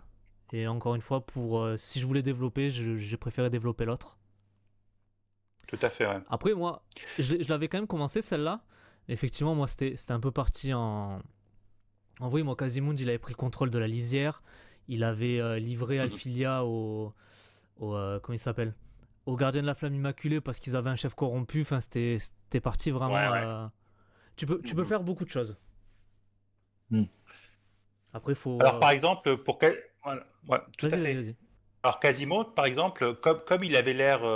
Alors, dans ma première campagne, Quasimodo, c'était devenu celui qui était prêt à donner n'importe quelle information du moment que tu avais des thunes. Donc, Ah oui. euh, il était pas bon ou méchant, il était juste là. Moi, paye-moi et je te dis ce que tu veux savoir. Tu veux savoir qui sont les cultistes? Donne-moi de l'argent. Tu vois, ce genre de choses. Donc les joueurs, comprenant ça, ils se disaient, ah bah ce gars-là, en fait, il travaille pour qui le paye le mieux, quoi. Hmm. Euh, donc, est-ce qu'on va le tuer? Non, parce qu'il y a une source d'information. Mais on doit quand même faire attention à quelle information il reçoit de nous, quoi. Donc c'était devenu un peu un agent double. Euh, Ah, parce que qu'il même était au service Léonard... de Sasmog aussi. Enfin, Alors, il il- était toujours au service de lui? alors dans le scénario originel, dans la campagne originelle, il sert les cultistes. Ouais. Il est du côté des cultistes. Il fait partie d'un groupe de gens qui ils sont là pour un peu pousser les gens en dehors de la vie, du village, pour pas qu'ils interfèrent sur leurs affaires sombres et obscures. Ok. Oh, là aussi, c'est Mais c'était indiqué trop évident. qu'il a vendu son âme, mais t'es pas obligé de l'intégrer à ta partie. Voilà. Ça changera pas grand-chose. Ouais, C'est ouais, ouais. trop. Voilà. Ouais. C'est trop évident, quoi. Ça devient tout de suite le gros point rouge dans le scénar quand ils arrivent à les dire. Oh, vous voyez ce canard un peu louche. Ah, tous les joueurs, ils vont dire, ouais, bon, lui, c'est un méchant. On va le cuisiner, quoi. Euh, Ça, c'est vraiment un gros boulet rouge, quoi. Donc, Ouais, pour des mais joueurs débutants, ça va. Mais pour des joueurs un peu saisonnés, c'est genre, bon, bah, lui, on va le capturer, on va le torturer jusqu'à qu'il nous dise tout ce qu'on veut savoir. après, t'as le côté que Waouh, si ok. les joueurs se focus sur Quasimodo, ils oublient un peu Leonara. Et du coup, Leonara, elle peut quand même leur Tout à mettre fait. en traite derrière. Donc, tu Et peux t'en faire Leannaran repousser aussi. n'aura aucun souci à trahir Quasimodo. Ah ouais. Oui. Oui. Parce que les cultistes ne se font pas confiance entre eux déjà. Ils veulent tous le pouvoir, donc ils peuvent très bien se tirer dans les pattes et accuser l'autre pour se sauver eux-mêmes. Ça, c'est sûr. Ouais. Hmm. Et Leonara, dans vos parties, elle jouait un personnage qui se faisait passer pour, Ouais, pour la comment dire, serveuse. elle a pas d'avis. Oui, c'est ça, mais elle a pas d'avis sur Elédin ou Sasmog. Elle dit rien aux joueurs. Alors, non, non, il y a la société de la vérité, là. Elle fait partie d'une fausse société qu'elle a créée, qui s'appelle la Société des 10 heures de vérité. Comment ça s'appelle? Attends, je recherche ça dans la campagne.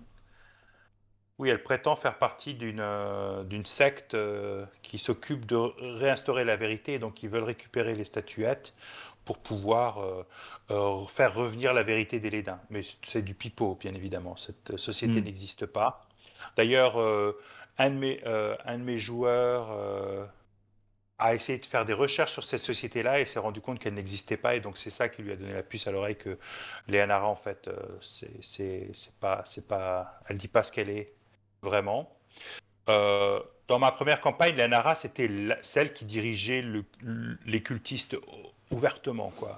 C'est-à-dire elle est devenue une prêtresse de Sasmog au même titre que Azrael, et c'était la grosse méchante jusqu'à que les joueurs récupèrent l'épée. Ça, c'est dans Ah ma oui, première d'accord. campagne. Dans la deuxième campagne, c'était plutôt, elle finit, elle était forcée par les cultistes de faire ce qu'elle faisait parce qu'ils détenaient, parce qu'ils avaient en otage quelqu'un de sa famille. Je crois que c'est son père, un truc dans le genre. Donc, elle faisait ça contre son plein gré. Donc, elle essayait en même temps de donner des indices aux joueurs de aidez-moi s'il vous plaît, en même temps parce qu'elle était forcée de faire ce qu'elle faisait euh, pour pouvoir, pour que les joueurs euh, lui fasse confiance, quoi. Donc, Ok. mais dans le livre directement, c'est simplement une des nombreuses cultistes qui a vendu son âme et qui veut récupérer pour libérer Azrael. Ouais. Qui a une vocation de vengeance, du coup, qui a une Bah, envie de Azrael, vengeance, tout ce alors. qu'il veut, c'est Azrael, il veut revenir, il veut le retour de son maître dans l'Empire, quoi. Il veut que Sasmog Hmm. revienne et que les armées démoniaques reprennent possession de la. Ils ont maîtrisé la Ouais. vallée pendant 200 ans quand même, hein, donc Ouais. Ok. leur joug tyrannique. Ouais, elle sent bon les années 80 quand même, la campagne. Ah, tout à fait, ouais, tout à fait. Et encore, ça, c'est pas la pire, hein. Si tu as lu le Past Glory, donc les Sentiers de la Gloire, Ah, pas encore. là, c'est vraiment les Sentiers de la Gloire, c'est vraiment. Alors là, il y a très peu de gens qui l'ont fait parce que c'était beaucoup trop années 80. C'était vraiment Ah, mince. très extrêmement linéaire, extrêmement voilà, pas très créatif. Non, par contre, il y a euh, des scénarios non officiels qui sont géniaux, quoi. Tout ce qui est Windheim, c'est superbe. Luer Dagar, ils ont fait des scénarios, des one-shots qui sont vraiment très bons. Euh, et puis, il y a eu pas mal d'ajouts par les Anglais et par les Suédois de scénarios dans la lisière. Donc, il y a énormément de scénarios supplémentaires qui peuvent être joués dans la lisière. J'en ai fait jouer 3. Il y en avait un qui se passait sous le puits. Donc en fait, tu te rends compte que la lisière, en dessous de la lisière, il y a un réseau de tunnels qui permet justement aux cultistes d'entrer et de sortir du village sans être repérés. Euh, il y a également un autre scénario qui se passe sur. Alors, quand tu regardes sur la carte, il y a plein d'endroits où il n'y a pas de nom et il y a des ruines. Il y a un scénario qui a été fait qui se trouve sur une ruine au-dessus de la rivière, au nord de la lisière, qui est plutôt pas mal, où les joueurs récupèrent un grimoire d'un élémentaliste du feu, ce qui permet au mage de l'équipe de devenir un peu plus puissant. Et puis la campagne, donc, il y a une autre aventure. Donc il y en a qui ont mis le chevalier brigand dans le château abandonné au nord-est de la lisière. Et puis il y a une aventure qui se trouve sur le pic, le mont, le pic. Il y a un pic qui s'appelle le Nid d'Aigle, où ils doivent aller récupérer un œuf de roc pour une potion pour aider un des villageois pour guérir une maladie qui circule dans le village. Euh, donc Trop bien. pas du tout en lien avec Ouais. l'épée ou les statuettes, mais des scénarios qui permettent aux joueurs de faire un peu euh, des scénarios très simples qui leur permettent de faire un peu d'exploration, quoi. Ouais. Parce que ça, De faire c'est autre aussi chose un l'autre. petit peu. Voilà, c'est aussi l'autre aspect du jeu. Donc, tu peux choisir. Les joueurs vont point A, point B, ils font un G sur la table des événements aléatoires, et puis ça va. Ou alors, tu peux effectivement les faire jouer un peu à la Forbidden Land euh, de la vraie exploration, quoi. C'est-à-dire que quand ils se déplacent, ils vont effectivement. Il y a plusieurs choses qui arrivent avant qu'ils arrivent dans un autre endroit. Hmm. Puisqu'il y a des règles d'exploration à la fin du livre de règles. qui te permet justement de simuler ah bah vous allez faire un campement là, vous allez chasser, pêcher pour avoir des rations, ceci, cela, voilà, qui sont un peu différentes, qui permet de rajouter un peu du vécu au niveau du scénar. Parce qu'effectivement, il y a des scénars qui peuvent être très longs. Par exemple, le temple pourpre peut être très très long. Parce que justement, il y a cette option, il y a un portail à l'intérieur qui permet d'aller dans le monde démoniaque. Attention, gros spoiler. Et qui est même pas du C'est tout Euh, décrit. lequel? C'est celui du livre de règles? Enfin, de scénario? Le temple de la flamme Ouais, pourpre. c'est le temple de la femme pourpre, ouais. Ah oui, Que c'est ça. j'adore, mais qu'aucune de mes équipes n'a fait. Aucune de mes équipes ils avaient trop peur. C'est le seul Ah ouais. lieu que les 3 campagnes que j'ai faites, personne a voulu y aller, quoi. Mhm. Euh, Ils se disaient, non, ça a l'air d'être le gros donjon, quoi. Alors que le Fort Mhm. Malus, ils y sont tous allés. La cave de l'oracle, c'est une de mes préférées parce que c'est du vrai c'est du vrai donjon crawl, hein, c'est de la vraie exploration de caverne avec des monstres, avec un peu de mystère. Et puis, j'adore les grosses araignées. Donc, une grosse araignée qui vous dit où trouver les morceaux de statuettes, je trouve ça génial. La, Mais faut la- lui la donner tour quelque de la chose quand même. Trollesse, oui, oui. Bon, bien sûr, tout n'est pas gratuit. La tour du troll, elle est géniale. Enfin, j'adore cette trollesse, je l'adore. C'est devenu un personnage récurrent dans mes 3 campagnes parce qu'elle est vraiment géniale. Et puis, les joueurs y retournent régulièrement pour avoir des potions de sa part. Et puis, le combat Mhm. avec les harpies est plutôt sympa. Il est plutôt facile, mais il est sympa à faire. La tour des soupirs, ouais, c'est assez classique. Pareil pour la caverne. Alors le combat avec le basilic est un peu, les joueurs ils s'y prennent 2-3 fois avant de comprendre comment ça fonctionne. Euh, que les basiliques ont peur des poules et donc du moment qu'ils ont des poules, ça va. C'est un peu- oui, ça rend le jeu un peu moins obscur et sombre Ouais. et tragique, hein. Ouais, Se ouais. trimballer avec des poules sur la tête pour combattre un basilic.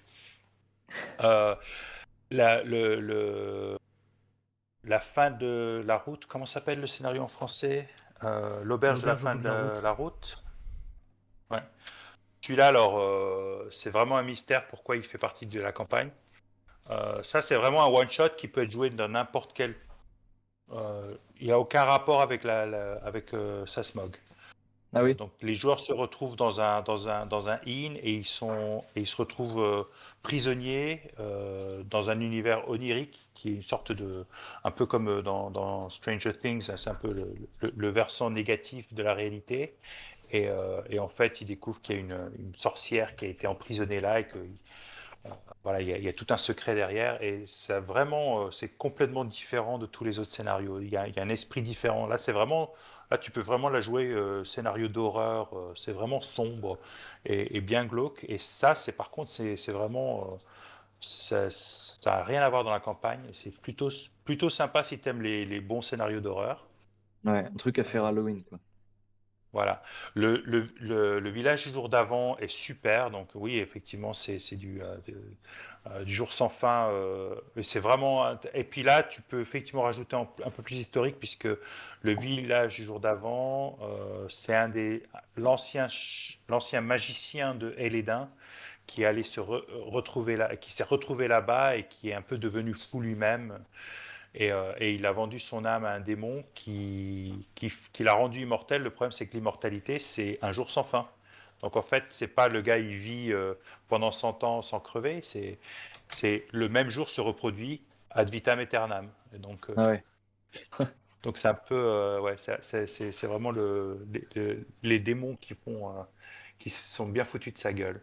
Ouais, c'est ça, ouais. Euh, C'est la mi- l'équivalent d'un génie maléfique, quoi. Tout Qui à fait fait, que ouais. le vœu se retourne contre lui. D'accord. Exactement. La mine de Bothilde est géniale parce qu'effectivement, tu rencontres les orques. Les bons orques, hein, ceux qui veulent récupérer l'épée pour tuer Azaël.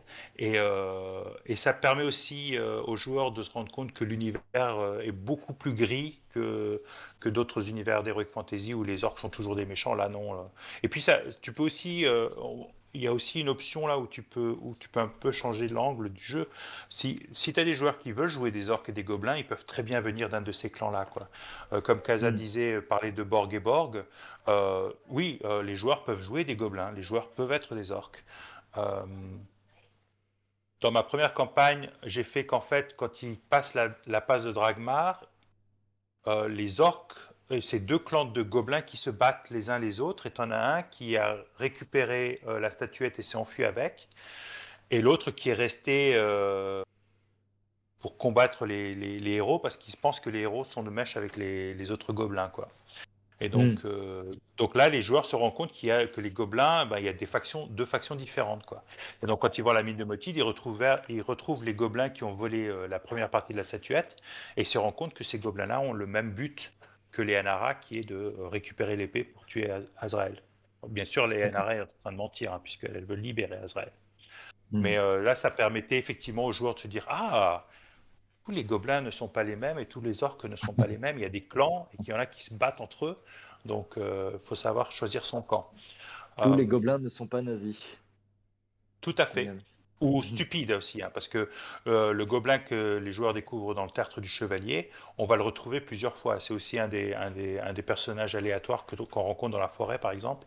Grob, il est très utile, quoi. Il peut être un personnage qui va dire aux joueurs, hey, moi j'ai survécu parce que je suis plus malin et parce que je sais me cacher, mais si vous voulez survivre le chevalier, il tourne autour du tertre de la même façon à chaque fois, donc on peut facilement se cacher derrière lui et passer derrière lui, quoi. Donc Allez. ça permet aussi aux gens de se dire, ah, il y a une autre façon de sortir du tertre sans se faire tuer, quoi. Ouais. Euh, Je pensais faire et celui-là en one shot. ouais. Oui, alors si tu fais celui-là, je conseille fort parce qu'il est très mortel. Je conseille toujours fortement de rajouter un peu plus à la femme du chevalier. Moi, ce que j'ai fait, qui est devenu canon dans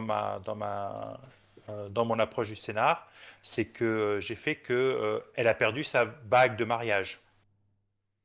Donc elle est mariée au chevalier, elle se fâche si les joueurs essayent de voler la masse d'armes contre les démons, mais elle a perdu sa bague de mariage. Et donc si les joueurs la trouvent, elle va être beaucoup plus sympa avec eux et elle va les aider avec son mari, quoi, parce qu'elle va pouvoir.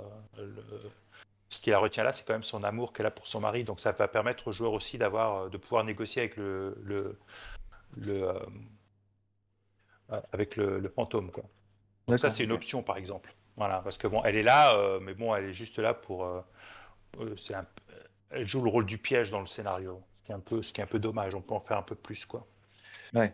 Euh, Après, ouais, je crois qu'on a parlé de tous les scénars. Oui, l'île des Brumes prend plusieurs séances parce qu'effectivement, c'est un vrai donjon, quoi. Tu as plusieurs niveaux, tu as deux niveaux et tu as pas mal de rencontres et tu as beaucoup de pièges. Donc les joueurs doivent vraiment passer du temps. Euh, Même les joueurs qui veulent foncer, il faut passer du temps. C'est un très très bon donjon, c'est très marrant.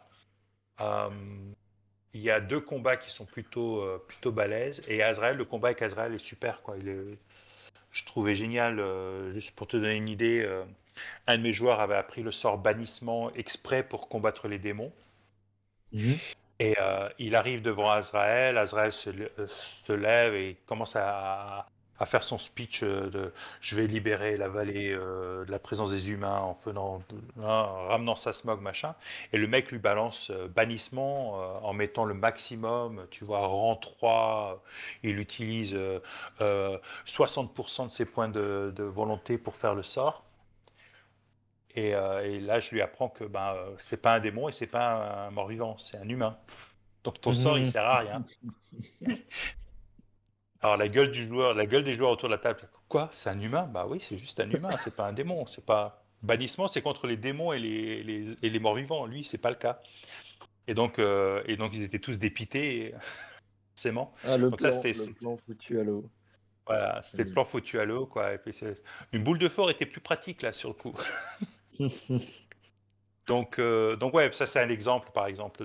Mais il est un peu mieux construit ce niveau-là, quoi. Donc ouais, voilà, quoi, un peu pour décrypter différents scénarios. Moi, je dirais personnellement, la mine de Botil est essentielle justement à cause de cet aspect. Les orques ne sont pas tous bons ou méchants, il y a des factions différentes et donc les joueurs. Et puis les orques, c'est un peu.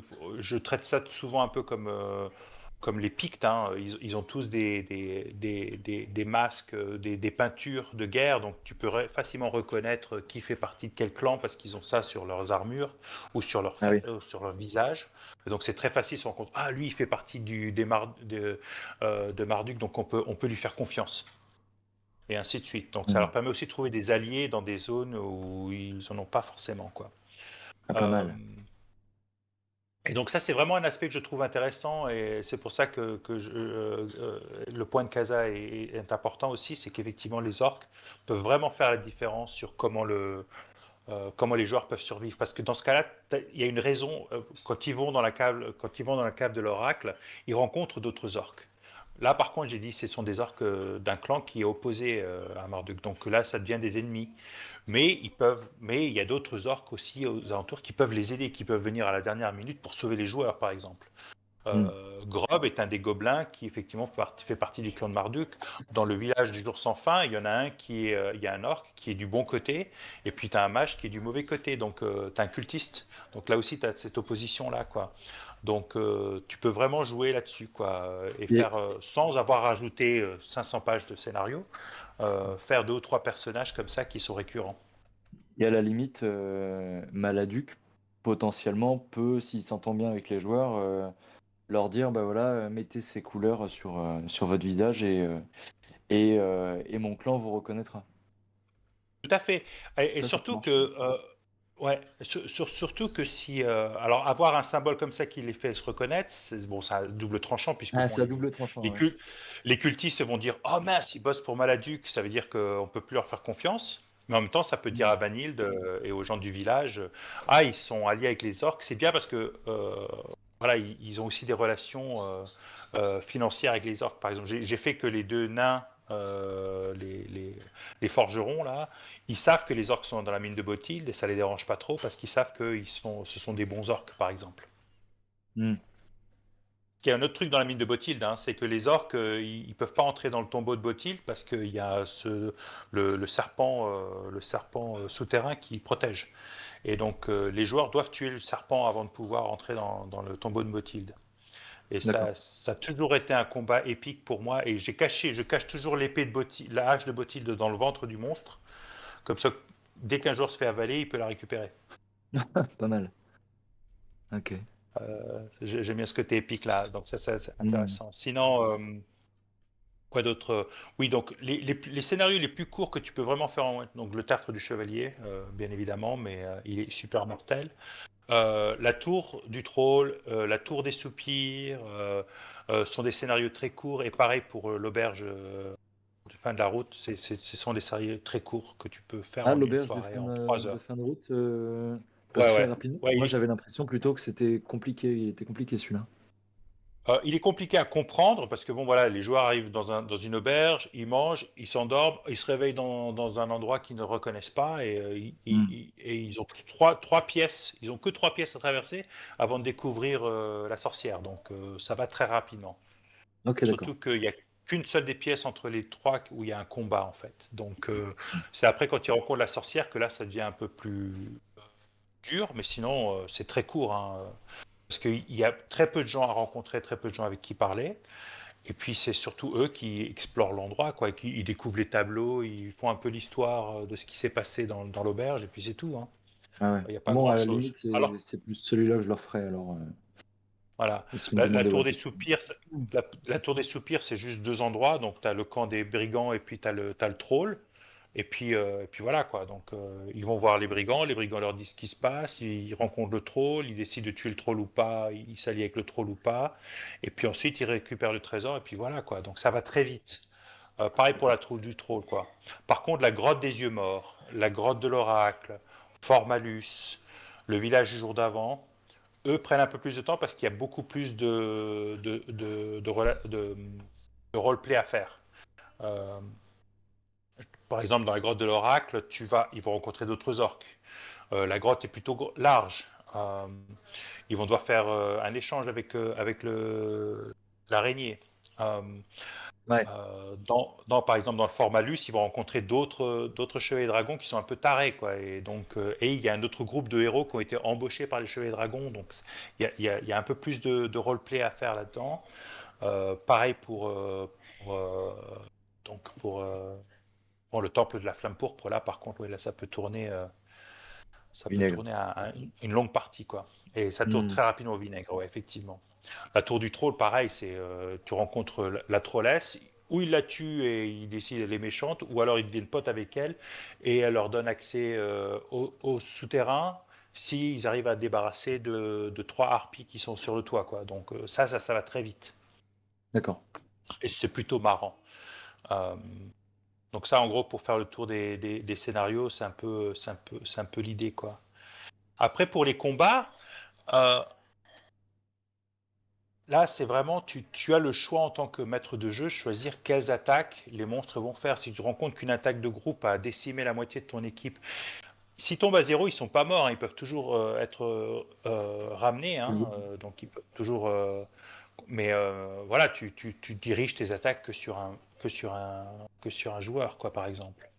Ou alors tu fais Ouais. intervenir quelque chose à l'extérieur, ou tu leur donnes une option de, euh, d'endroits où ils peuvent se cacher, où ils peuvent récupérer un peu, ou ce genre de choses, quoi. Ouais, toi, tu laisses pas les dés décider à ce moment-là, tu agis en fonction de la situation? Alors, non.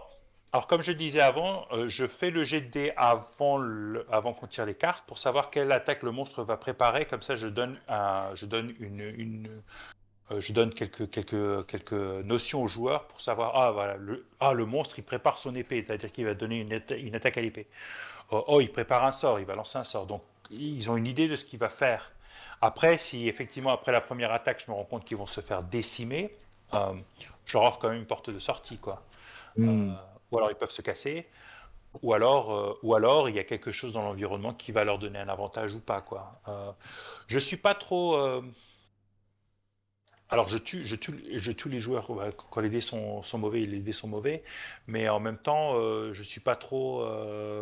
Je vais pas aller pour. Si je fais 3 fois la même attaque dévastatrice, je fais à trois fois le 6 qui fait l'attaque 2d8 de dégâts sur tout le monde. Là, c'est un peu abusé, quoi. Il me semble que normalement, tu peux pas Ok. faire 2 fois la même, Tout d'après à les fait. règles. Alors, dans les règles, tu es censé choisir, tu relances si tu fais le même Ouais. numéro, quoi, ou si tu fais la même attaque. Euh, Après, t'as aussi l'environnement qui fait que, bon, bah, voilà, le monstre a déjà fait cette attaque-là, peut-être que ça l'épuise un peu plus que de faire une autre attaque. Après, il faut être aussi un peu cohérent sur comment le monstre agit, quoi. Donc, tu peux effectivement faire le jet tout le temps, ou alors tu fais le jet la première fois, et ensuite, qu'est-ce qui est l'attaque logique à faire ensuite, quoi. Ouais, moi, Si tu veux j'ai vraiment. souvent tendance à choisir quand je vois qu'il y en a une qui est plus pertinente que les autres par rapport à la situation. Ouais. Alors, ce qui est génial, c'est par exemple, tu te dis que les monstres, comme les joueurs, ont des tactiques. Donc, tu dis, bon, un monstre qui voit 4 gars l'attaquer directement, il va faire une attaque de groupe d'abord et ensuite il va les prendre un par un.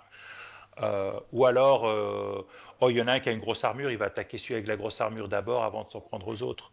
Donc, tu peux aussi, une fois que tu connais bien les monstres, tu peux décider, ah, ce monstre, il a cette tactique-là et décider déjà d'une approche euh, thématique dans les combats. Tu peux aussi faire ça, quoi. Euh, comme dans beaucoup de jeux vidéo, ah, euh, il va attaquer. Alors, dans Donjons et Dragons, ils utilisent beaucoup ça. Ils utilisent quelles sont les tactiques des monstres? Ah, si le monstre, il y a 3 gars, il va attaquer celui avec la plus grosse arme, ou il va attaquer le plus proche, ou il va faire une attaque de groupe. Tu peux aussi réfléchir un peu comment les monstres attaquent à ce niveau-là, quoi. Il y en a dans Dragonbane aussi, par exemple, qui focus celui qui a la plus grosse constitution, ce genre de choses. Mais Tout à fait. Azrael Tout aussi à fait. qui cible le porteur de l'épée. De l'épée. Tout à fait, ouais. Ah oui. Donc c'est toujours utile de connaître les attaques des monstres pour que toi tu rendes le combat plus dynamique. Je crois que c'est ça qui est plus important en fait. Rendre le combat dynamique et qui fasse sens plutôt qu'un combat qui est juste là pour tuer les... Parce que bon voilà, après il faut aussi donner... Moi je comprendrais qu'un monstre, je sais pas moi, une manticore, après avoir été attaquée plusieurs fois et être sur le point de la mort, qu'elle se casse. Je vois pas pourquoi elle va se battre jusqu'à la mort, tu vois. Il y en a certains monstres, les démons, oui, ils vont le faire jusqu'à la mort parce que de toute façon, ils vont retourner dans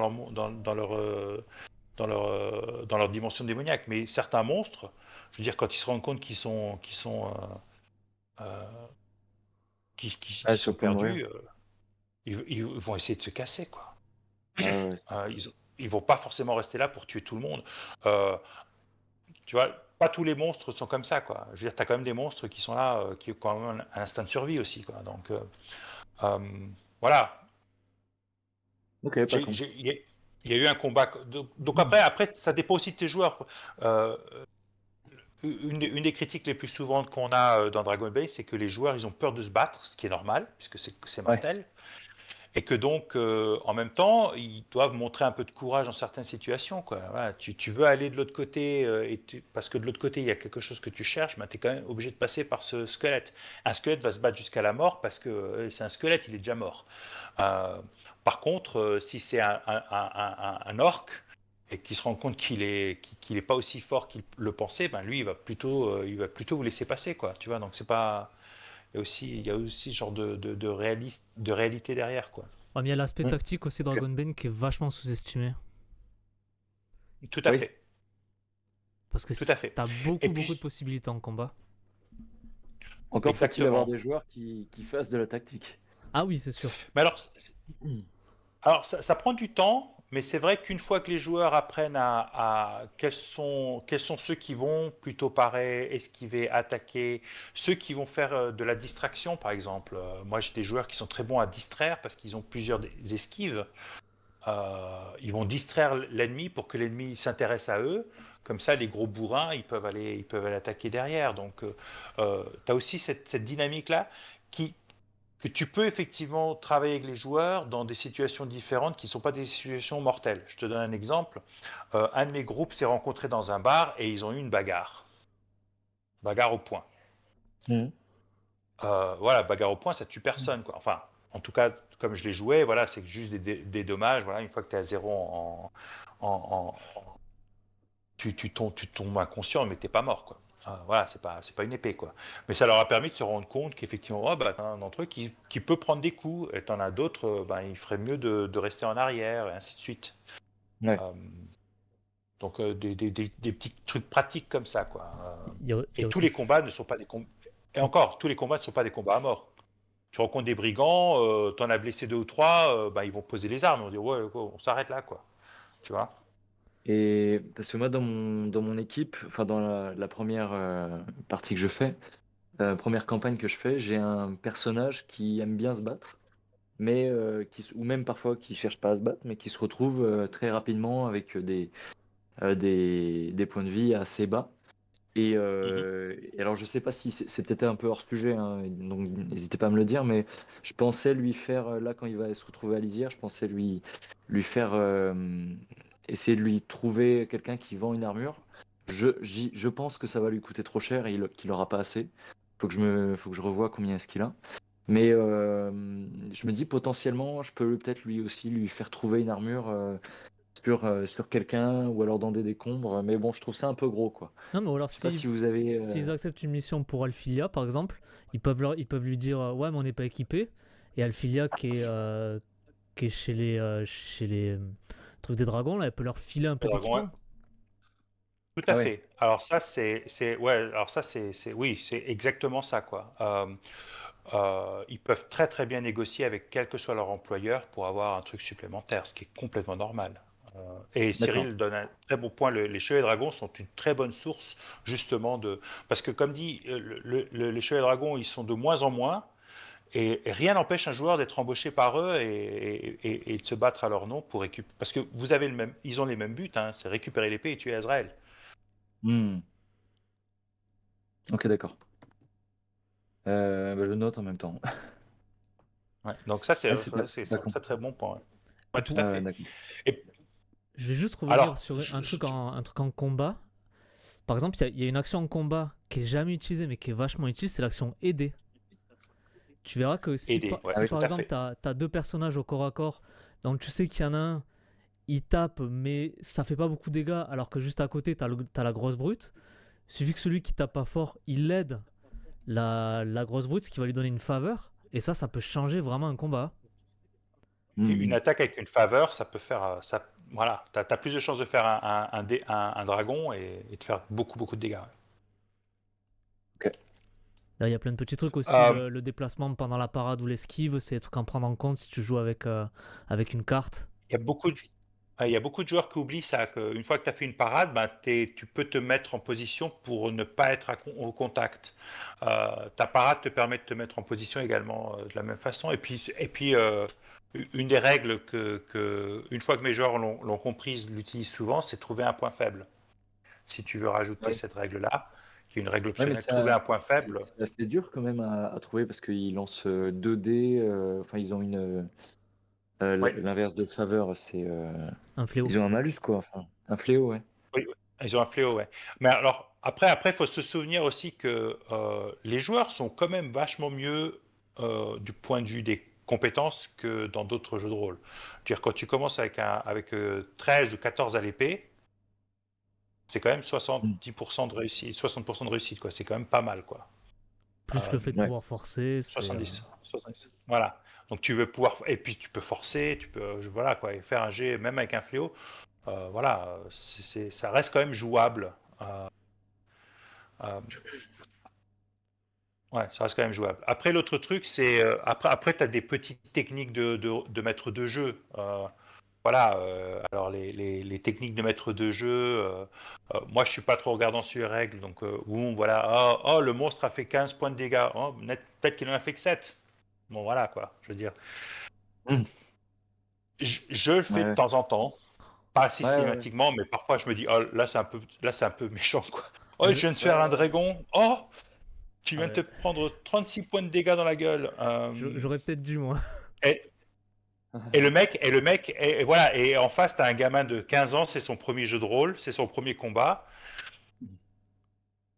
Voilà, c'est différent que, par exemple, mon copain de 45 ans qui est mort 12 millions de fois de façon stupide dans un jeu de rôle. Lui, il s'en fiche, lui, il va dire, Ouais, bon, bon, j'en refais une autre, ça va. je fais un autre perso. C'était un pote de 40 ans, Voilà. tout va bien. Après, Hmm. voilà, après, oui, j'ai un âge où j'ai des potes de 40 ans, euh, mais voilà, après, si c'est quelqu'un qui, dans mon cas par exemple, c'est quelqu'un que j'ai rencontré, c'est un scénario de convention, c'est une partie occasionnelle, c'est des gens que je viens juste de rencontrer, ou c'est un scénario où des gens m'ont embauché, je vais pas, non, je vais pas me la jouer, tiens, je vais suivre les règles 100% à la règle, quoi, 100% à la ligne, quoi, non. Je fais plutôt Ouais. ça avec des gens que je connais bien et avec lesquels ils savent que bon, bah voilà, c'est des dés qui sont malchanceux, quoi. Ok, d'accord. Donc aussi, toi en tant que maître de jeu, euh, en gros, t'es effectivement le maître du jeu, quoi. Donc c'est toi Ouais, le qui maître à décides. bord. Euh, Moi, je privilégie toujours la narration aux règles elles-mêmes, quoi. Après, j'ai des joueurs qui veulent que je suive les règles tactiquement et on fait effectivement du combat tactique, comme Cyril le précisait avant, ou avec une grille, avec un plan, et où effectivement les joueurs vont se prendre la tête à se dire, bon alors je fais une esquive, donc je me déplace de 2 mètres là, comme ça le tour prochain on va pouvoir le prendre en tenaille. Oui, ça après, quand c'est des joueurs comme ça, oui, là tu peux être tranquille, suivre les Hmm. règles à la lettre. Après, tu Ok. verras que Dragonbane, quand tu commenceras un peu à le maîtriser, c'est très facile d'improviser dessus. Tout à fait. Oui. Le seul truc, c'est qu'il Ouais, j'ai faut. l'impression que les règles sont assez simples. Ah, oui, elles sont surtout assez. Enfin, Entre tu guillemets. peux, tu peux les bricoler sans pour Malléable, autant ouais. forcément casser le jeu. Pour te donner un exemple, là, samedi, moi j'ai une archère qui voulait crever l'œil d'un troll, sauf que dans la règle, il n'y a rien pour ça. Mais du coup, effectivement, tu as trouvé le point faible.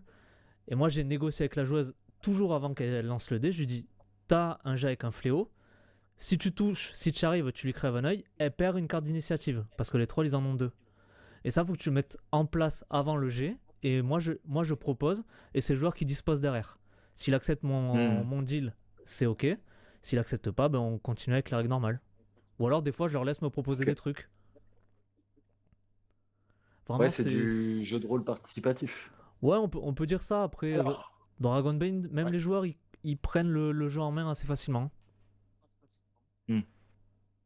Alors, par expérience, je peux te dire que ce qui rend le jeu de rôle mémorable et génial, c'est effectivement cette coopération. C'est quand un joueur te donne une idée et que toi tu n'y as pas pensé et que tu incorpores cette idée dans le jeu. Quand un joueur a un trait de génie et que tu l'incorpores dans le jeu. Quand tu prends des notes sur, par exemple, un joueur qui raconte une histoire, oh moi quand j'étais petit j'avais fait ci, et que toi tu as pris note de ça et que ça revient plus tard, genre ah tu te souviens la fois où quand tu étais gamin, ben, la même situation, ça rend le jeu mémorable. Hmm. Quand les joueurs se rendent compte que le maître il écoute ce qu'il raconte, ça rend le jeu mémorable. Il y a une des clés qui est géniale dans le jeu, c'est les memento mori, donc les objets, comment ils appellent ça en français? Euh, Je l'ai pas le là. doudou, là, À la Madeleine de Proust? ah, ouais, ouais. Ça, c'est génial parce que voilà, ça pousse le joueur à te raconter une histoire. Parce que c'est ça qui lui redonne de la vigueur et de la vitalité. Ça le permet de se remettre d'une situation dramatique.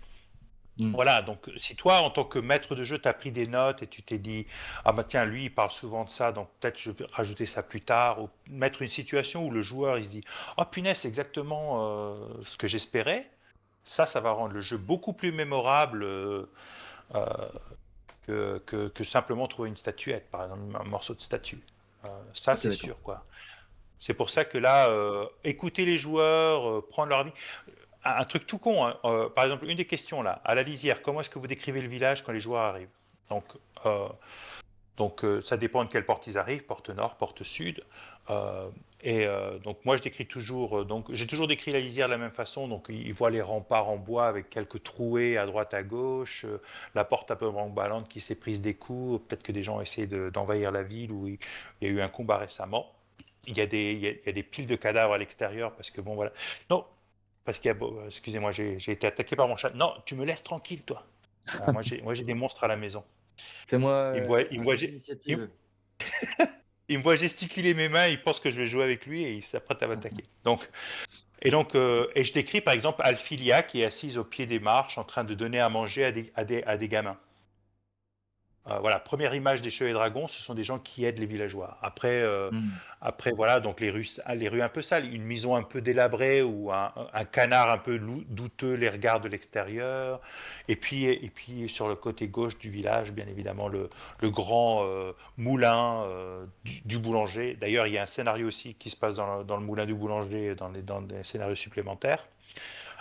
Qui est plutôt sympa. Ça permet de devenir pote avec les gens, avec le boulanger qui est le propriétaire de la maison où Maître Le Bélier habitait quand il vivait à la lisière avant qu'il se fasse tuer dans la passe, Ah, oui. et que les joueurs peuvent louer après avoir nettoyé la maison de Le Bélier, qui est génial parce que ça leur permet de se rendre compte que Le Bélier, en fait, il avait des pratiques louches, et c'est là qu'ils découvrent le plan de la vallée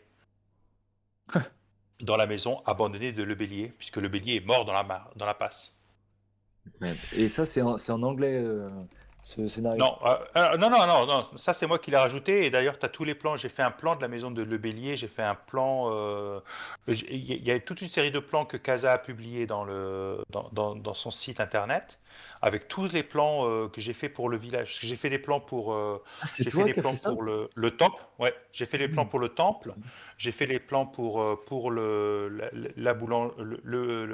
moulin, j'ai fait le plan de la maison de Le Bélier, j'ai fait le plan de la maison de Quasimound, j'ai fait le plan des trois serres, euh, où au dernier étage, j'ai caché un peu la chambre secrète de Leonara. Et ouais, donc c'est moi qui ai fait ces plans. Et le plan devant la porte nord où il y a eu un combat à un moment. Donc c'est moi qui ai fait tous ces plans-là. Ah oui, Parce que oui, justement, ça d'accord. permettait de rajouter un peu d'histoire dans le village lui-même, quoi. Ok, très bien. Euh, Bah, bravo. et, et donc c'est comme ça qu'il découvre la carte. Donc c'est le bélier qui découvre la carte de la vallée.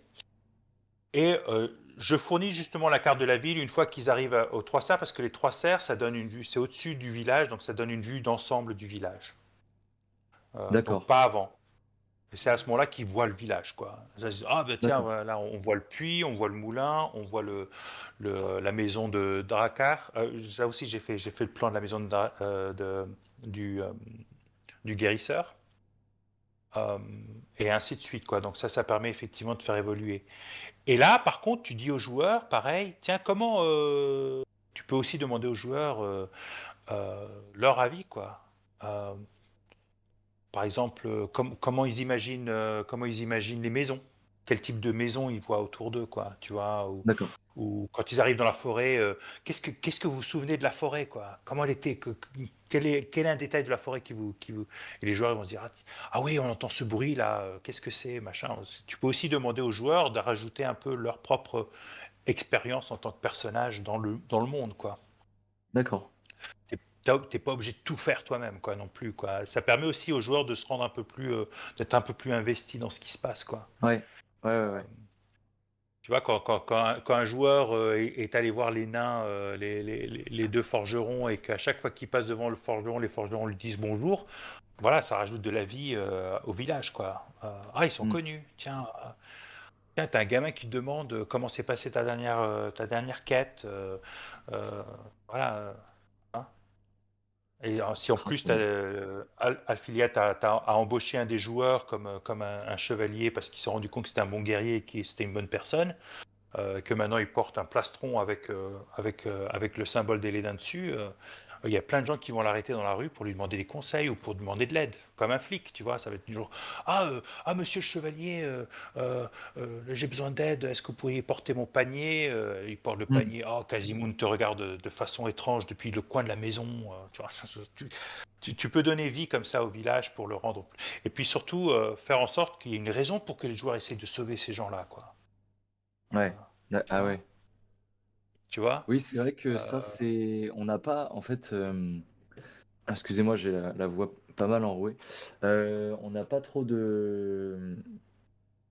Effectivement, c'est ce que je me disais, les joueurs ont pas trop de raison, en fait, à part leur propre morale, de vouloir sauver la vallée dès qu'ils entendent parler de la menace qui pèse sur Valbrune. Tout à fait. Alors, moi, je prends toujours l'exemple. Est-ce que vous avez vu Les Sept Mercenaires? Non. Oui. Donc, si tu as la chance de regarder Les Sept Mercenaires, que ce soit la nouvelle version avec Denzel Washington ou l'ancienne version avec Yul Brynner, ou même Les Sept Samouraïs, donc tu as un Ouais. groupe de gars qui sont embauchés pour de l'argent pour protéger un village. Donc, en gros, les gars, ils sont là juste pour les thunes, quoi. Ils sont juste là parce qu'ils ont besoin de thunes. Mais au fur et à mesure de l'histoire, il y en a un qui tombe amoureux d'un des villageois, il y en a qui devient pote avec des enfants, il y en a un qui aide les fermiers parce que ça lui rappelle la ferme de ses parents. Et peu à peu, il commence à devenir partie du village, quoi. Et à la fin, D'accord. ils en ont plus rien à foutre de l'argent, quoi. Ils sont là pour aider les gens parce que les gens les ont accueillis, les gens leur ont donné à manger, les gens les ont aidés et eux, ils font maintenant partie du village. Et ça, pour moi, c'est l'exemple même pourquoi un groupe de joueurs va aider des gens, quoi. C'est parce qu'à un moment, ben, ils vont les appeler par leur nom, ils vont leur inviter à manger, ils vont partager des choses qui font que les joueurs ils disent, mais moi, j'ai pas envie que ces gens-là, ils se fassent tuer par les démons. Ouais. Après, c'est pas forcément à Donc, toi de vraiment leur trouver une raison. Faut aussi tout à que fait. eux, ils trouvent une raison à leur personnage pour faire avancer l'histoire. Ok. Oui, tu es là pour donner des directions. Ouais. Après, c'est à eux de les prendre ou pas. Et puis, ça peut aussi aider de connaître un peu quels sont les intérêts des personnages aussi. Donc, avoir entre eux des discussions de ce qu'ils cherchent, machin. Voilà. Ouais. C'est vrai Oui, que entre Cyril a tout à la fait raison. recherche C'est de. ça où il faut les écouter, quoi. Ouais. Oui, entre la recherche de soit d'argent pour des quêtes personnelles, soit de comment dire, de savoir pour protéger une forêt, etc. Oui. Ouais. Ok. Voilà, parce que Tac. si tu joues, si ton groupe n'est fait que de truands qui sont là pour l'argent et le pouvoir, ouais, Ouais. Oui, excusez-moi. c'est facile. Par contre, si effectivement, parmi tes joueurs, tu as un elfe druide, tu as un nain artisan, tu as suffisamment pour pouvoir leur donner des directions qui vont peut-être les amener à s'investir un peu plus dans le jeu, quoi. Ok. Et l'idée de Cyril avec Alphilia et les dates, ça c'est une très très bonne raison d'apporter un des joueurs à être un peu plus investi dans le village et la protection du village, ouais. En échange d'une belle Ok. armure. Ouais. Ouais, ça, je pense que c'est le prochain objectif de, de mon canard. Je sais plus comment on appelle, comment il s'appelle. C'est Colvert. les colverts, ouais, c'est L'école ça, verte. merci. Ouais, ouais. Et puis Ok. après, pour la répétition, comme dit, chaque scénario est différent en fonction des rencontres qu'ils font dans le scénario. C'est pas tous les scénarios de combat porte monstre Oui. trésor, hein. Il y en a Ah deux oui, ou donc c'est trois pas comme ça, mais répétitif. voilà. Donc Ok. non, la répétition, elle vient juste du... et c'est un peu comme ça dans les jeux vidéo, pareil, hein. Va me chercher ceci dans la forêt, va me chercher cela là-bas, et voilà. Voilà, c'est un peu bateau, quoi. Mais bon, après, après c'est un peu... La quête elle-même, trouver les 4 morceaux de statuette pour ouvrir une porte, c'est pas super novateur, quoi. Ouais, ok. Ouais, après, bon, ça leur donne une indication quand même de où aller, enfin, quoi faire s'ils entendent Oui, parler c'est le fil de rouge, cette chose, quoi. Ouais. quoi. Voilà, c'est ça, c'est le Voilà, fil tout rouge. à fait. Ok. Mhm. Bon, bah, on a parlé bien 2 heures, là, les Ouais, gars. ouais, Est-ce qu'il y ouais. avait autre chose? Cyril, toi, est-ce que tu avais des questions précises par rapport au jeu ou... Oh non, moi c'est bon. Juste pour revenir sur ce qu'on a dit juste avant, de suivre un peu les idées de tes joueurs. Tu vas voir aussi que des fois, ils vont balancer des idées pour eux-mêmes se mettre des bâtons dans les roues. Ah oui. Et tu vas voir que ça va donner des scènes assez drôles. Enfin, pas même, Ouais, mais ouais. par exemple, il y a un joueur qui va essayer de négocier un truc, et l'autre joueur va rappeler que avant il s'est passé ça, ou que peut-être il pourra agir comme ça. Et toi, tu prends la balle au bon, tu rebondis du coup sur ce qui vient d'être dit. Et ça peut créer une dynamique assez cool autour de la table si tes joueurs sont un peu créatifs. Mhm. Ouais, Ça, faut pas hésiter ouais, ouais, ouais. à aller dans leur sens Moi, souvent. Tout MJ à fait, ouais. nous avait fait le coup à notre dernière campagne où on a voulu négocier avec une Banshee et donc un personnage a donné des objets de valeur et puis moi j'ai voulu renchérir en donnant une pièce d'or et en fait la Banshee l'a super mal pris et elle m'a dit mais pour qui vous me prenez et elle nous a attaqué. Donc, ouais, donc oui, non, c'est sûr que c'est vraiment un jeu coopératif à la fin, quoi. On crée une histoire ensemble, et si tout le monde peut mettre un peu sa pierre à l'édifice, ça devient mémorable. C'est là que les Mm. joueurs vraiment se disent, on en veut plus, quoi. On en veut plus. Si c'est, ouais, Ouais, trop bien. tout à fait. Ouais. Bon bah merci Ah, en tout cas je crois qu'on a, pour toutes ouais, ces infos. je crois qu'on a je crois qu'on a couvert la plupart des questions principales, hein, les aventures de Ouais. campagne. Livre se jouant une soirée one shot, expérience de jeu, ouais, des conseils pour le début. Donc intégrer les orques, faire en sorte que le village soit bien vivant. euh, et pour la répétition, effectivement, créer des personnages secondaires mémorables, quoi. La Mm. trollesse dans la tour du troll, l'oracle, ce sont des personnages bien spécifiques, donc ça rend le scénario beaucoup moins. Et puis prendre des notes, ouais, toujours Ouais, prendre des ouais, notes. ouais. Et même quand, Je vais pas essayer. forcément en partie, mais quand tu es en train de penser un peu, tu y repenses dans la semaine, dans la journée, une Ouais, petite idée, note-la, sinon tu t'en souviendras pas. Note Ouais. tout ce qui te ouais, ouais. passe et après tu fais le tri. Que ça soit sur un Mhm. carnet, sur un Google Doc, un truc comme ça, mais essaie de garder une trace écrite de toutes les bonnes idées qui te viennent sur l'instant. Ok, ok. Je note ça en même temps. Peut-être que je pourrais envoyer aussi les notes sur le groupe si il y en a qui veulent. Enfin, pour chaque point qu'on a détaillé, là, j'ai pris des notes, donc je pourrais envoyer ça. Et puis, Ouais, avec plaisir. s'il y en a qui n'ont pas 2 heures pour voir la vidéo, Ouais. ils pourront voir ça. Sinon, je vais essayer de traduire un max de scénarios supplémentaires qui avaient été. Parce qu'il y en a vraiment des sympas. Celui qui se trouve en dessous du puits, je trouve ça génial. Et puis le Ah ouais. petit village au nord, je trouve ces scénarios intéressants qui permettraient aussi de faire des one-shots sans se prendre la tête, quoi. Après, Ouais, ouais, Dragonbane, c'est pas c'est mal. jamais très poussé vocabulairement parlant. Du coup, avec un Google, ça se fait. Moi, je Tout à parle fait. pas un mot d'anglais et j'ai traduit pas mal Ouais. de trucs avec Google Trad. Ouais, Ah c'est oui. vrai. Il y a Bah, il y toujours avait des Je trucs, pensais le. que- il y a toujours des trucs à remanier. Par exemple, il va pas faire la différence entre un intervalle, une période, ce genre de choses. Tout à fait. Mais pour le sens du texte, généralement, c'est suffisant. Alors, je sais pas si vous...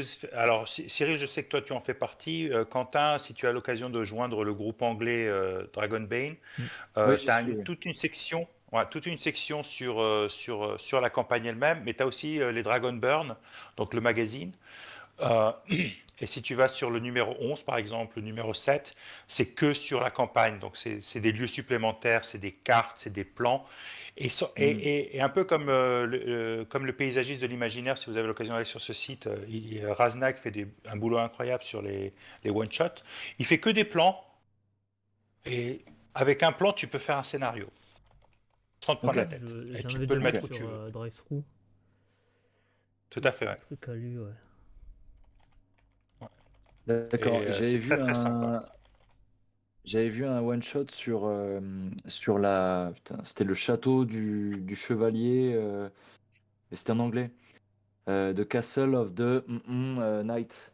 Je sais C'est pas pas si celui ça dans vous le livre parle. de Robert base? Knight, ça c'est le livre de base, ouais, c'est le Chevalier Brigand, c'est la campagne officielle. Enfin, c'était le scénario qui était censé être le scénario de base, Ah oui, parce que le toi, scénario D'accord. d'introduction parce que du jeu. Quentin, t'as la boîte? Ah oui, j'ai la boîte. Ouais. Donc Ouais, tu n'as dans pas le le livre de scénario base, il y a un principal. Ouais. scénario en plus. Ah d'accord, ok. Ouais. Et Ouais. il est bien ou pas? Ça peut se faire en one shot? Il est génial. Ouais, Ah c'est ok. parfait pour un one shot. Il est un peu court, mais Ouais. tu peux facilement D'accord, ok. rajouter le voyage. Alors, Et où est-ce que tu peux trouver ça, ce scénario en français? alors, dans le livre de base, Bah, il faut mais. acheter le bouquin, Alors, ou alors on peut en discuter en perso. attends, je vais te l'envoyer. Je vais te l'envoyer. Tu l'as en Oh, anglais ou en français? oh, oh. Non, je l'ai en PDF, mais du coup, j'imprime que les pages du scénario vu que c'est les seules qui t'intéressent. Comme ça, Ah ouais? je te Ah l'envoie, bah ouais. écoute, sympa, ouais. Ah ouais, c'est sympa. Hum, Là, c'est vrai que j'ai acheté la boîte dès qu'elle est sortie. Et je pense que j'achèterai aussi l'extension là sur la ville. Bon, j'ai pas encore trop regardé, oh, mais en plus c'est en anglais. Arcand, ça a l'air génial, ouais, Ah ouais, ça a ça l'air a l'air génial. bien, Ouais, ça, ouais. ouais, ça a l'air Ouais. cool. Ça a l'air J'ai le cool. bêta là, je l'ai lu, c'est de la bombe. Le bestiaire est Trop cool bien. aussi. Ah ouais, le Et bestiaire est bah, et génial, le bah, bestiaire est et bah, indispensable, ouais. j'attends. En fait, je voudrais m'acheter le bestiaire, mais comme c'est bientôt mon anniversaire et que j'en ai beaucoup parlé à ma copine, Ouais.